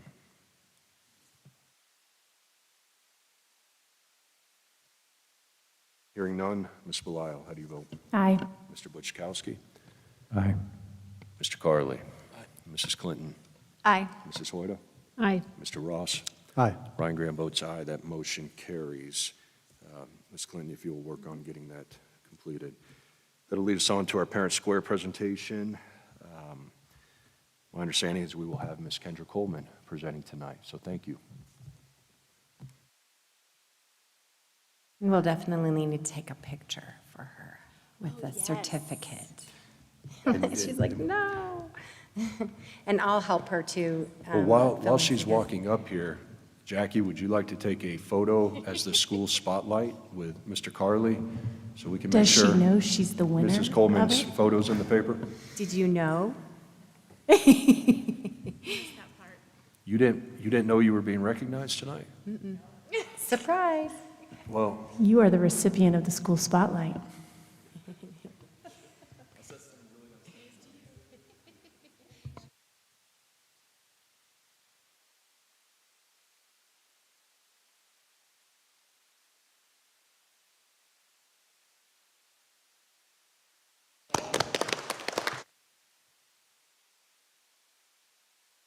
And I'm just going to kind of cue this up for Kendra. Kendra took on a very big project of fine-tuning our communications process. And so I just want to thank you, Kendra. I know we talked and looked at some different platforms and whatnot, but I do want to point out that the district has also undergone a transition into a different communication platform as well. So conveniently, we were doing this at the same time.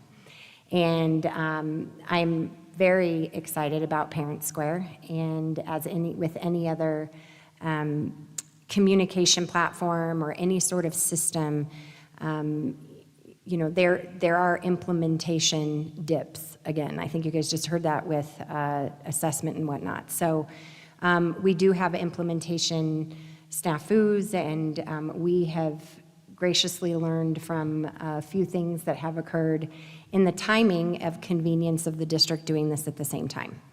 Had maybe the district not been changing communication platforms at the same time, maybe some of the parts that she had to work on for many, many hours with Chase and our technology and working with the district may not have occurred.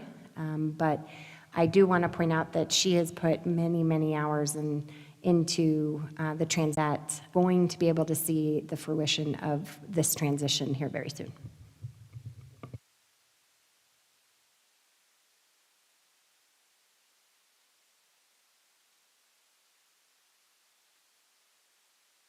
There we go. So Parent Square is a unity of communication through both campuses. It is a platform where parents can, if, for example, I have children at both campuses, this is a platform where all communication is at one spot. It's like a one-spot stopping shop. So for all communication, it's for teachers, admin, parents, across the board. I'm excited to say that we are at 96%. At that, though, the information that is being pulled is only to the primary or the number one spot in Infinite Campus. We are working on it having pulled the number one and number two spots from Infinite Campus. This is why Infinite Campus was very important to do your update. For those who did not do their update, We'll get you fixed. Um, the information is also on the website. There will be another email that goes out for those that are not registered yet. And then, Which is really only, when we're looking at the dashboard, only 47 family records we need to get to 100%, which is really not bad. We can actually view the family records that don't have that, and we'll reach out to each of those families directly or through another avenue with either what the district is using as a backup. We'll do everything we can to make sure, because the goal is to get that to 100%, obviously, before school starts. It is looking at 96% contactable. We can actually dive in and see, when they say contactable, it means that 96%, over it's 1,072 families have actually viewed and accepted the invite or downloaded the app. So we can actually see even when somebody viewed it. So we don't know. So when it says reached, 96% has been reached at both campuses. But again, it's with the primary contact that's in Infinite Campus. That was my question. Is this? It is primary. It's not both parents necessarily. Okay. No, not yet. That is what Kendra will be working on with Parent Square. All she has to do is tell them, have Clever pull the secondary family as well. That's where she was talking about the number 1 spot, number 2 spot. But if Infinite Campus does not have a family, a secondary person in Infinite Campus, then that needs to be added. And that secondary contact also needs to make sure that they have the updated email. So when we say 96%, it means a person accepted it or brought on the app, so we know that it didn't go to spam at that point. Because if they viewed it, it means that it was contactable. So that is actually very, very good news for us. Ms. Coleman, I'm one of those people, as you know, that has been unable to get into this app because I am the secondary and my wife, and I'm sure there's some other fathers out there as well. So this will be rectified tomorrow. say I have a help desk ticket out, and I am communicating with our tech department, and number 2 spot is number 1 and 2 will be pulled. 3 and 4 would be grandparents or other guardians. So we are really going to focus on the number 1 and number 2 spots. Are you able, of those metrics you provided, the roughly, we'll just say 50, are those probably mostly in number 2 or? No, those are actually people who were, that overall haven't even, when maybe the email was sent or it was pushed back because the email was incorrect. When we show 47 family records that are not contactable, it means that either the email was wrong or they have not accepted the invite. So all we have to do, and all she needs to do, is go right back into those 47 families and click a box that says re-invite, and they should receive that again. But then we can have, the secretaries or whatnot, we can get that list and say, hey, have you seen this yet? And if they say, no, I haven't seen it, we might be able to say, well, have you updated Infinite Campus? Have you then looked in your spam folder? So out of both campuses, only 47 families, something's been pushed back or they haven't accepted. And I'll also say, if your account is marked as private in Infinite Campus, you are not going to get the information. Please check Infinite Campus and what your settings are. And make sure that the number 2 spot, if that's whoever you want to have that information connect to your Parent Square account, make sure that you have that information in your Infinite Campus account. And who all can push out information on this app? There's several people, principals can. I'm currently the main Parent Square person, but anybody with district access can do that. So teachers, Kim is one of those, I'm one of those. Teachers can, so you can set up groups? So groups are within, so I created a school board group for Lindsay. PTO has a group. The parents can click on what groups they want information from, and they will get that information from that group. They can also direct message through Parent Square. So teachers who may have in the past given out their text messages and their cell phone numbers, it is now shut down mode. You may not give your cell phone number anymore because you can direct message and send a message to your teacher via direct message through Parent Square now as well. And that is along with email still and whatnot. But groups are all set up. This is where you have resources. This is where you can do parent-teacher signups, volunteer signups, volunteer tracking. So there is a link that she put on an FAQ page that gives all the training for videos for parents to watch and how to utilize it, in addition to how our teachers are using it. So for example, there could be a group at like a third grade level group, and so then I can opt into that to get all the information for third grade. Like, can room moms create that kind of a group as well? I mean, in the past, there's always been the issue with, we can't give out, parents have to opt in to receive the communications, say from room moms, for example, that are planning class parties at the elementary level. So does this help solve some of that as well? Because Yes. I can message those people, not that I'm saying I'm going to be a room mom, but I probably will. But that kind of thing, so I'm not trying to, that just creates that communication channel much easier than in the past. Yes. That's awesome.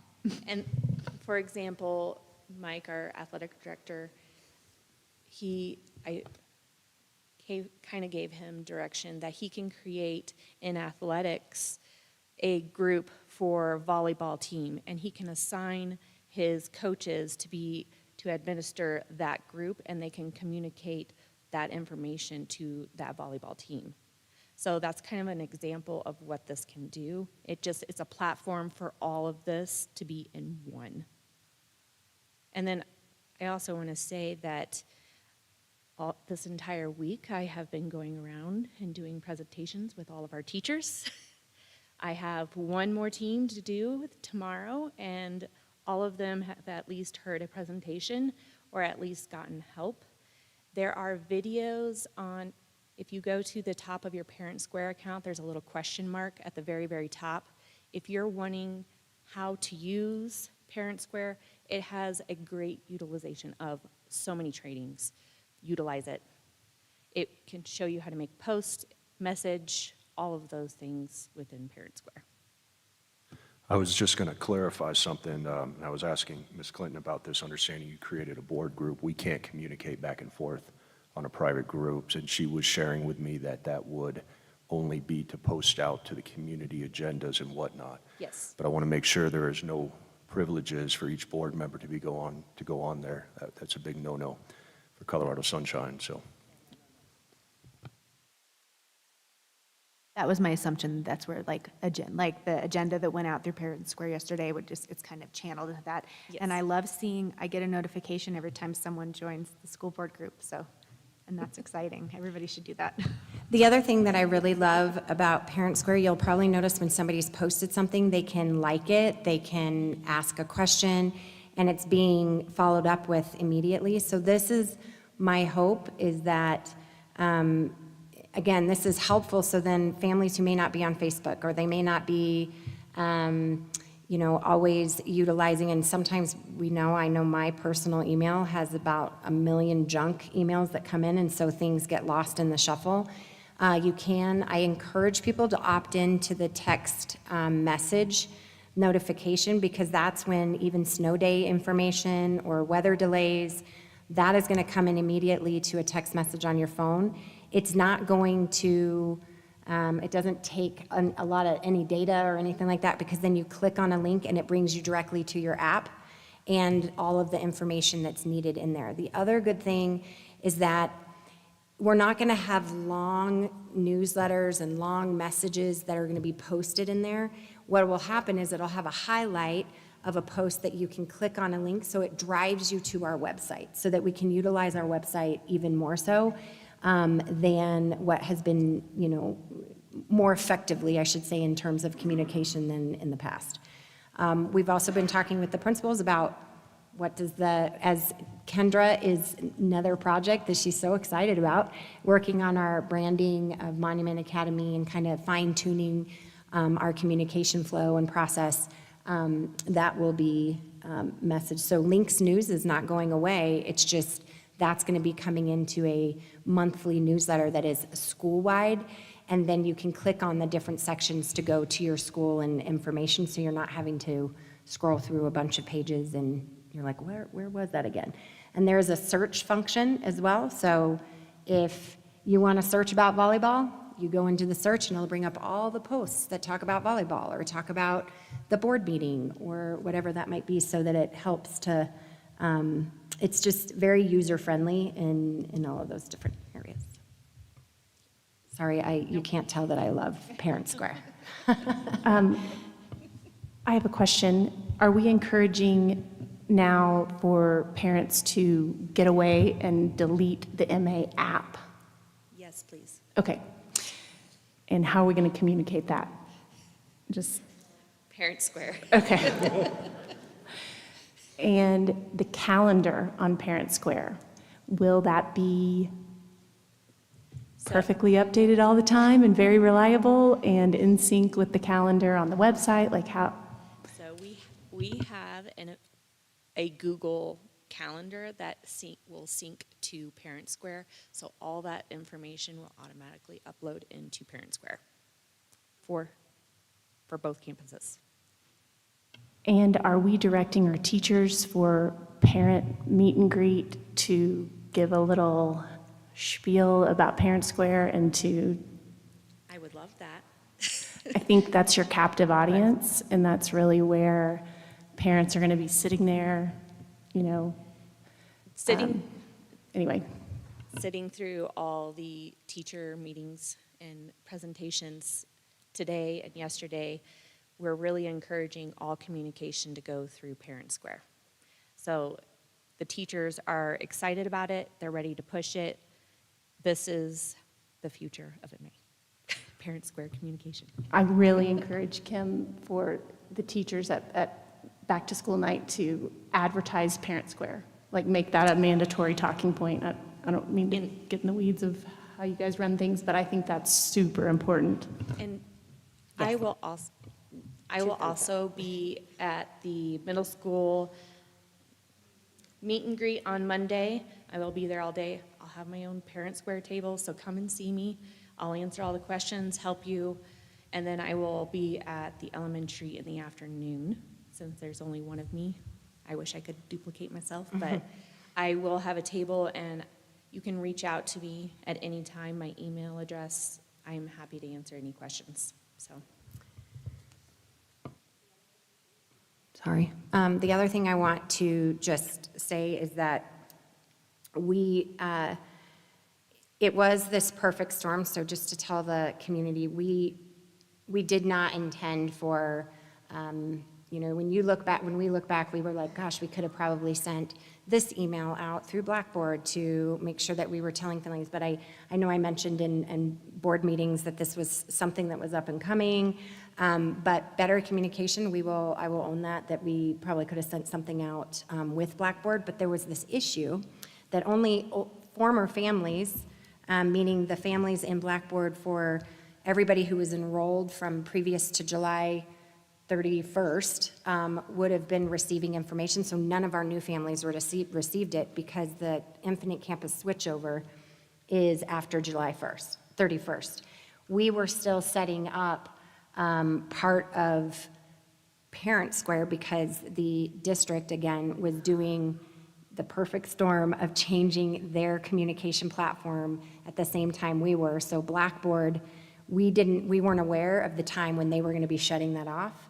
And so that was, I had heard about it in a district meeting with district staff, and they were like, I'm sorry, we don't know what day it's going to be turned off for you. And I said, well, we have to have a a backup. And so that's when Kendra and Julie and Tina actually got trained on the district one.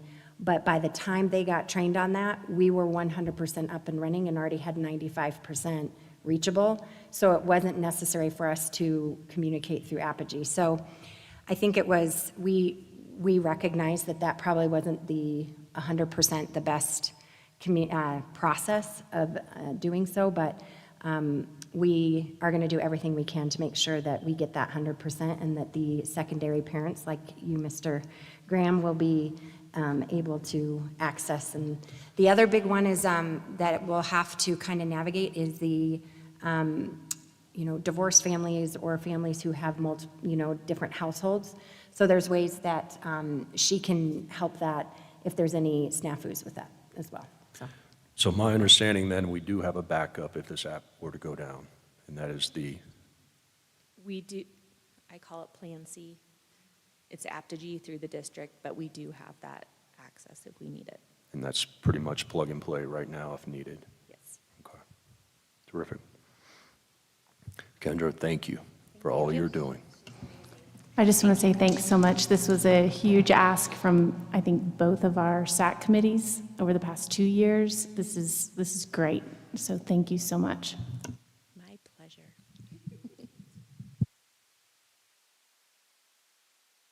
All right, board, moving along will be curriculum policies.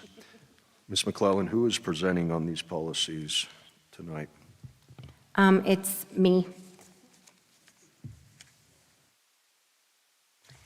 So at the board retreat, you all were given sort of the process that the committee went through and all the feedback that the committee did in development of these policies. We knew that you guys needed some time to review the policies, and we were asked to give any red line versions of what updates that you guys wanted to have, and so you have those in front of you. It looks like and if, Emily, you want to speak to some of these, you're more than welcome to, but I'm noticing that we could probably start with just IJMA. So if you know IJ, this is sort of the new nomenclature that we're going to be having. When I talked about the nomenclature that we're going to change to, and when I said D policies or fiscal, well, I policies, anything that starts with an I is instruction.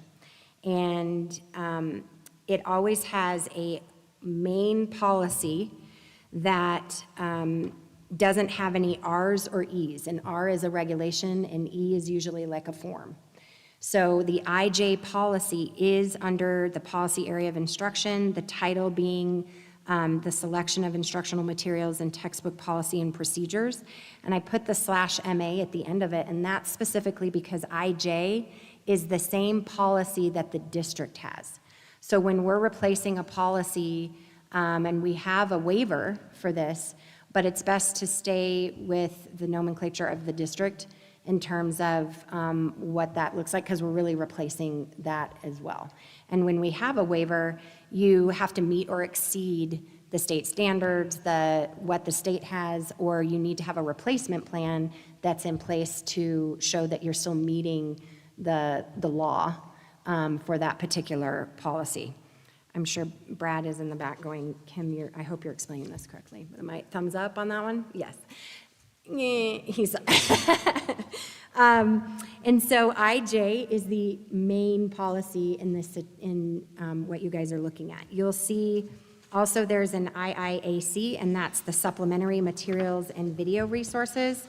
And then you have an IJE, which is the form, and an IIAC MAE1, which is another form. So that's why the E's are the form. We didn't have any, there is no regulation ones in here.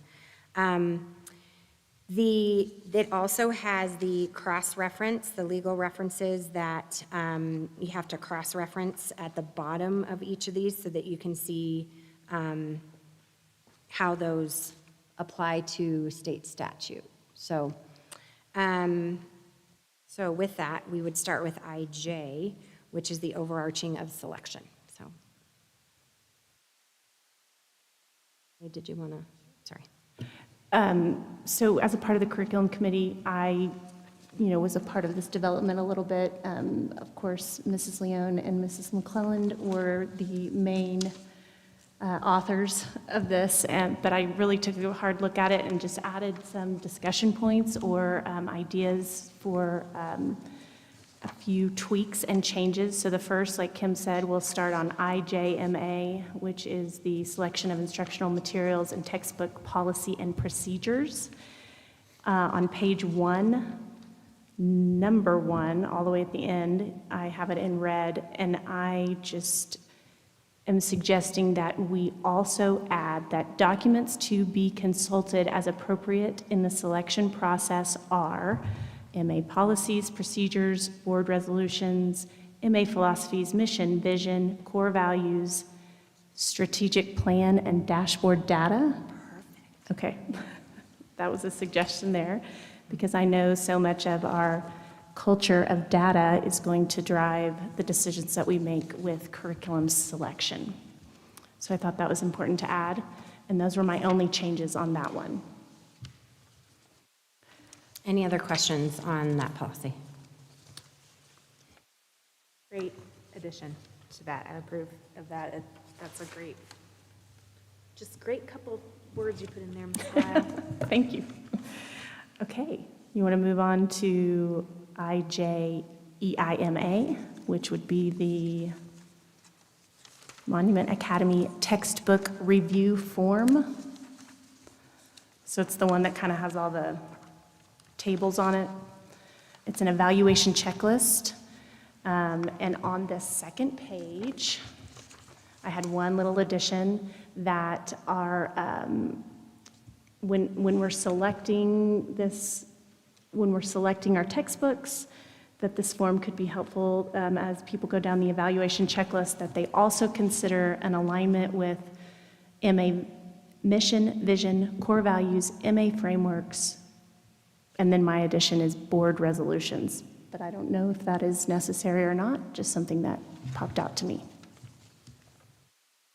That's my only change on that one. Something to consider there. I would say that's absolutely necessary when we're going through the process to put forth a resolution such as the CRT resolution and others. We absolutely should be adding these in here. As a consideration for any curriculum selection. Okay, moving on. So the next one is IIAC-MA, which is the selecting supplementary materials and video resources. And I'm really proud of our school for getting this one forward. I think it was much needed. Give parents a peace of mind and our teachers some good direction.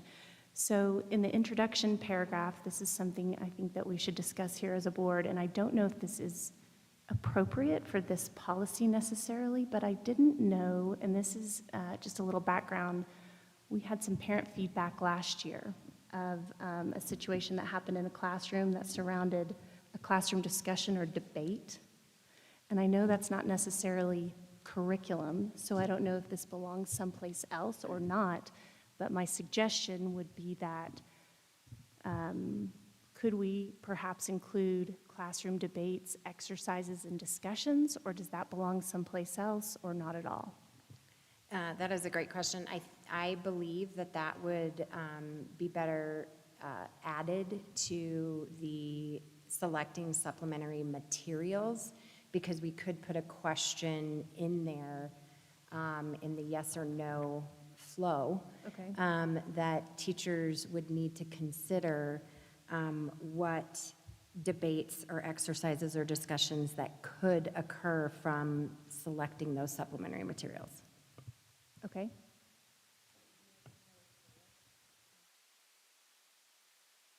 So it would be in the middle section on IIAC MA-E-1, that it would be a fourth bullet under the yes or no. Is that what you're suggesting, Ms. McClellan? Yes, I think that would be appropriate. And just so everybody knows, we were talking about when our staff chooses supplementary curriculum materials, which is, the definition of that is anything that's 25% of what the teachers might cover. It's videos and supplementary worksheets, things like that. So I just wondered about other things that occur that could, that we need to make sure align with MA standards. So that's the first thing. I'll just continue on. Under guidelines on this same policy, number 1, I didn't know what school rated meant. So if I recall, this was somewhat of a, Emily, and you can help me with this because I wasn't at every single one of the meetings. I don't. But when Mrs. Leone and I discussed this section, school rated, we could define that, but in some other policies, it has said like rated G, but not some videos aren't necessarily, I don't think they're all really rated when you're trying to show like a section of a supplementary section that's been previewed ahead of time that is maybe a 1-minute snapshot of something that's going to enhance the lesson. I don't believe Is it that's, even necessary to have that in there?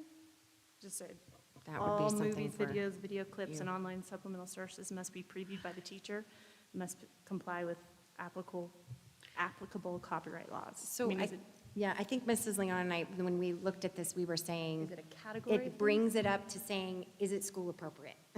I mean, really, at the end of the day, is this, because you're still going to be having to go through this flow chart in order to, a teacher's going to have to review this in order to decide that, but that's up to you guys. I mean, we can try to define that, but it's really, when we took out rated, because some schools, like I said, or districts have, it must be rated G or PG or PG-13, but high school even may have more of a PG-13 than some, so Right, don't- I understand what you're saying, but it's also addressed very well Yes. later on in the Yes. policy, so I don't even think we need it here. Okay. I think this first one is just saying, we need teachers to preview the things ahead of time. That's So- mostly what number 1 is communicating to me. So I just didn't understand what school rated meant. That's all. Perfect, we can take it out. Okay. And anybody else that wants to chime in, please, go ahead. Is that all your changes? No, I have a couple more. Why don't you work through your changes? Okay. Then, continuing on that first guideline, administrator approval need not be provided for videos specifically produced for educational purposes. And this sentence to me was a little unclear and confusing as well, because many educational sources out there don't align with our standards. And the rest of the document does such a good job of laying out the guidelines for what does meet our standards and what they should go through. So I didn't really, again, I don't think this sentence is necessary. I understand the intent of it, but everything else later on in the bulleted numbers outline when you need to take it to your administrator.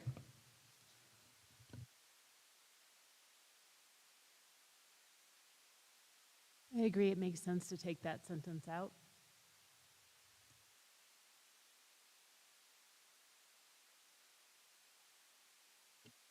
Then going down to number 9, I'll go ahead and read it for everybody that's following along. A principal and/or administrative supervisor should be informed in advance when a teacher plans to use any materials that contain potentially problematic or controversial topics. These topics should follow the Board of Directors' resolution regarding the opposition to the use of critical race theory and other race-based training, curricula, and methodology in public education.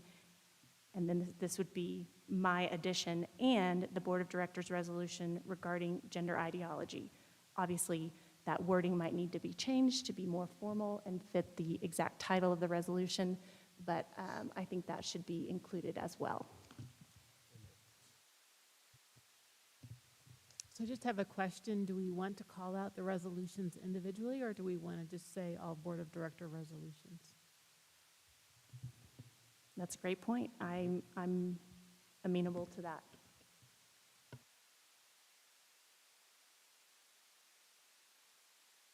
And that's a good thing to call out too, because the worksheet, the flow chart that kind of helps teachers go through this does say specifically, could things be controversial? And then it lists out some specific things that our school community might find controversial. So what's your verbiage again, Karen?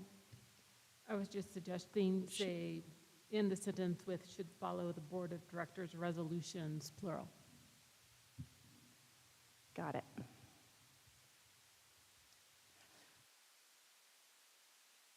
And that's my only change on that particular document. And then the other one was just the flow chart, just to make more sense that there was not a yes or no flow from the first question. No, that's okay. I mean, it still made sense overall, but I just added that as kind of an addition for that typo. And that's all.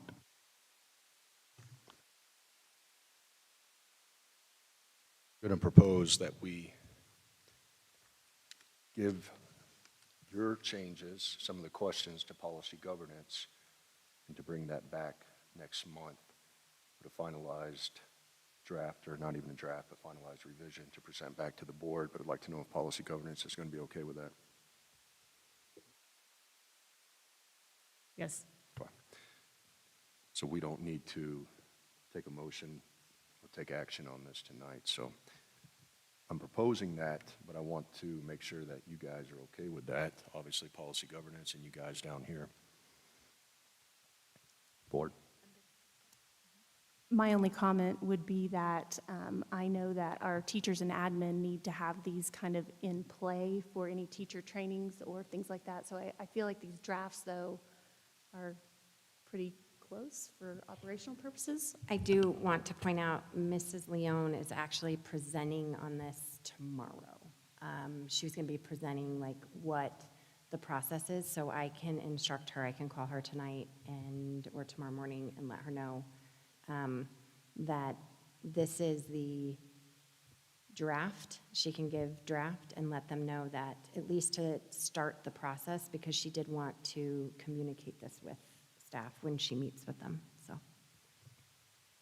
I would hate to see that opportunity be missed for that training, so I would do everything up to the line of, and because I think this is pretty close to what will be in circulation. Everything she can say is pending board approval.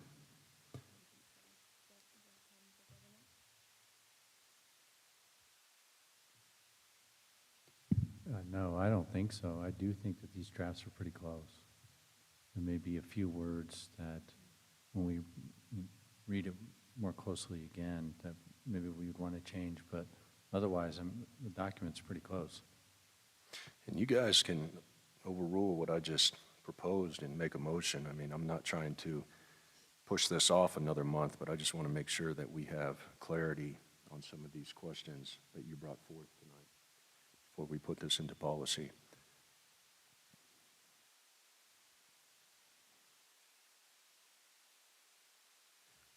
I would feel more comfortable overall if governance does take a look at it, but also with Tina going as far as possible with letting the teachers know that this is pretty close to how they should be expected to operate this year. And I absolutely support that as well.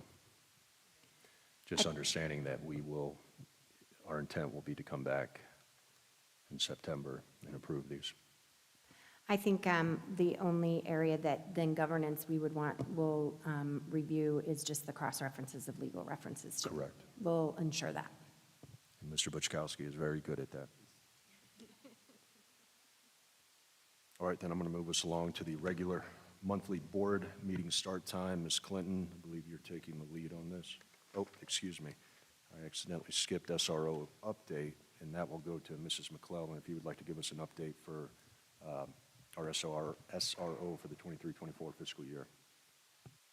Yes, just give me a second. I have so many pieces of paper over here, and I need to find my notes. Thank you. So this is very quick and easy. I'm super excited to say that Monument PD is partnering with us to have a presence in and around the schools at all times. So we have signed the contracts and are well underway with all of the support and safety and security. So you'll see a presence around all schools at all times. Thank you, Mrs. McClellan. Now we will get into our regular monthly board meeting start time. Ms. Clinton proposed this idea and asked if she could have this on the agenda tonight, so the floor is yours. So we have run into the situation a few times coming in during the school year when there's sports practices that are happening, and it just causes a rush for those that are helping set up our room. I mean, it's been great to have the kids help set up sometimes, but just knowing that we want to come in and be settled, ready to go with our meeting, have all of our tech ready to go and that kind of a thing. And as we are expanding our sports opportunities with high school sports, my suggestion was that we move our meeting dates, our meeting start time from 6 o'clock to 6:30. I did ask the principals for their opinions on this because it does ask our staff to stay a little bit later. And I got votes that said they were fine with it either way, and that it also would be helpful for expanding our sports programs and our practices. So my proposal is that we move our start time to 6:30. That also gives us an opportunity that one of the things that we talked about at the League of Charters is that boards, sometimes it's nice to have an opportunity to just kind of socialize, not just maybe like grab some snacks or have that time. I know Mr. Graham likes to come in and sit here and not be rushed and go through all his documents. So it just alleviates the pressure to get everything set up. So that is what I'm putting out there. I would love feedback on that. But this would then be something we could do for this school year and just change our time consistently from 6 o'clock to 6:30.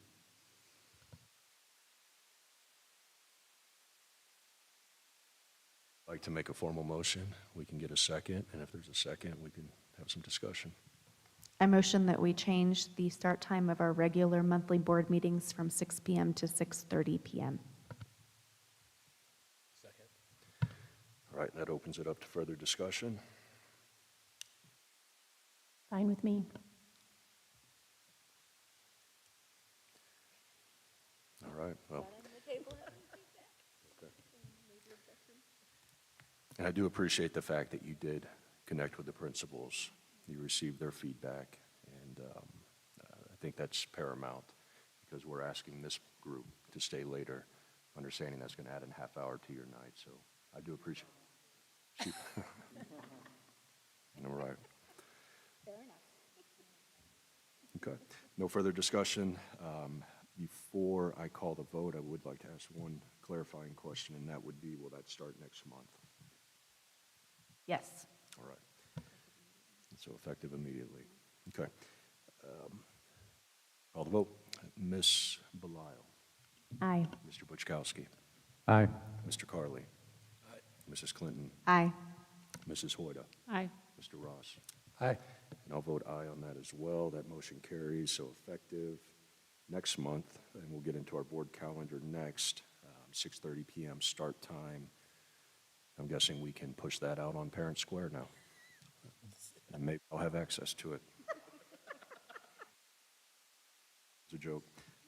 Next on the agenda will be the 23-24 fiscal school year board meeting calendar. We talked about this at the retreat. This is presented. We have our regular meetings scheduled in here, so we can open this up for any discussion regarding. That said, then I will motion that we approve the yearly Board of Director calendar for the 23-24 fiscal school year as presented tonight. Second. We have a second on that motion. Any further discussion? Hearing none, Ms. Belisle, how do you vote? Aye. Mr. Buczkowski? Aye. Mr. Carley? Aye. Mrs. Clinton? Aye. Ms. Hoyda, Aye. Mr. Ross. Aye. And Ryan Graham votes aye. That motion carries. That will complete our board discussion action items for the evening. I will ask on the Board of Directors calendar if we can have that sent out as well, so our community is aware of those dates, however that's going to work out on the I new will item. also add it to my Parent Square group for the school board. All right. And it will be on the calendar in Parent Square. Terrific. Looks like we have one board comment that's on the agenda. Yes, so I would like to ask for 2 board members that would be willing to plan a September cafe chat with our parent community. I'll do it to redeem myself.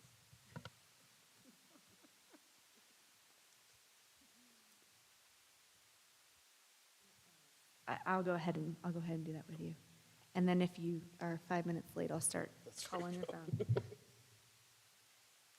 All right, terrific. So Ms. Clinton, Mr. Carley will handle the September chat, and you guys will establish a date. Board, is there any other comments or announcements that you would like to make tonight? All right, hearing none, then we will call for any new business. Hearing none, I will entertain a motion to adjourn to executive session. A motion to adjourn to executive session pursuant to CRS 24-6-402, 4B, D, and F, to receive legal advice on specific legal matters related to board resolution on gender issues, to discuss school security protocols and processes, and to review and determine matters related to a grievance matter involving employees with prior notification. Second. Any discussion? Hearing none, Ms. Belisle, how do you vote? Aye. Mr. Buchkowski? Aye. Mr. Carley? Aye. Ms. Clinton? Aye. Ms. Hoyda? Aye. Mr. Ross? Aye. Ryan Graham votes aye. We're going to adjourn to executive session. Jackie, I will tell you, this will probably be a lengthier executive. If you're welcome to stay here and wait, but we're going to move to another room. So thank you, guys.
All right, good evening, everyone. We have adjourned from executive session. We are back in open session at 11:36 p.m. We do have one action item. I'm going to go ahead and pass the microphone down to Mrs. Hoyda.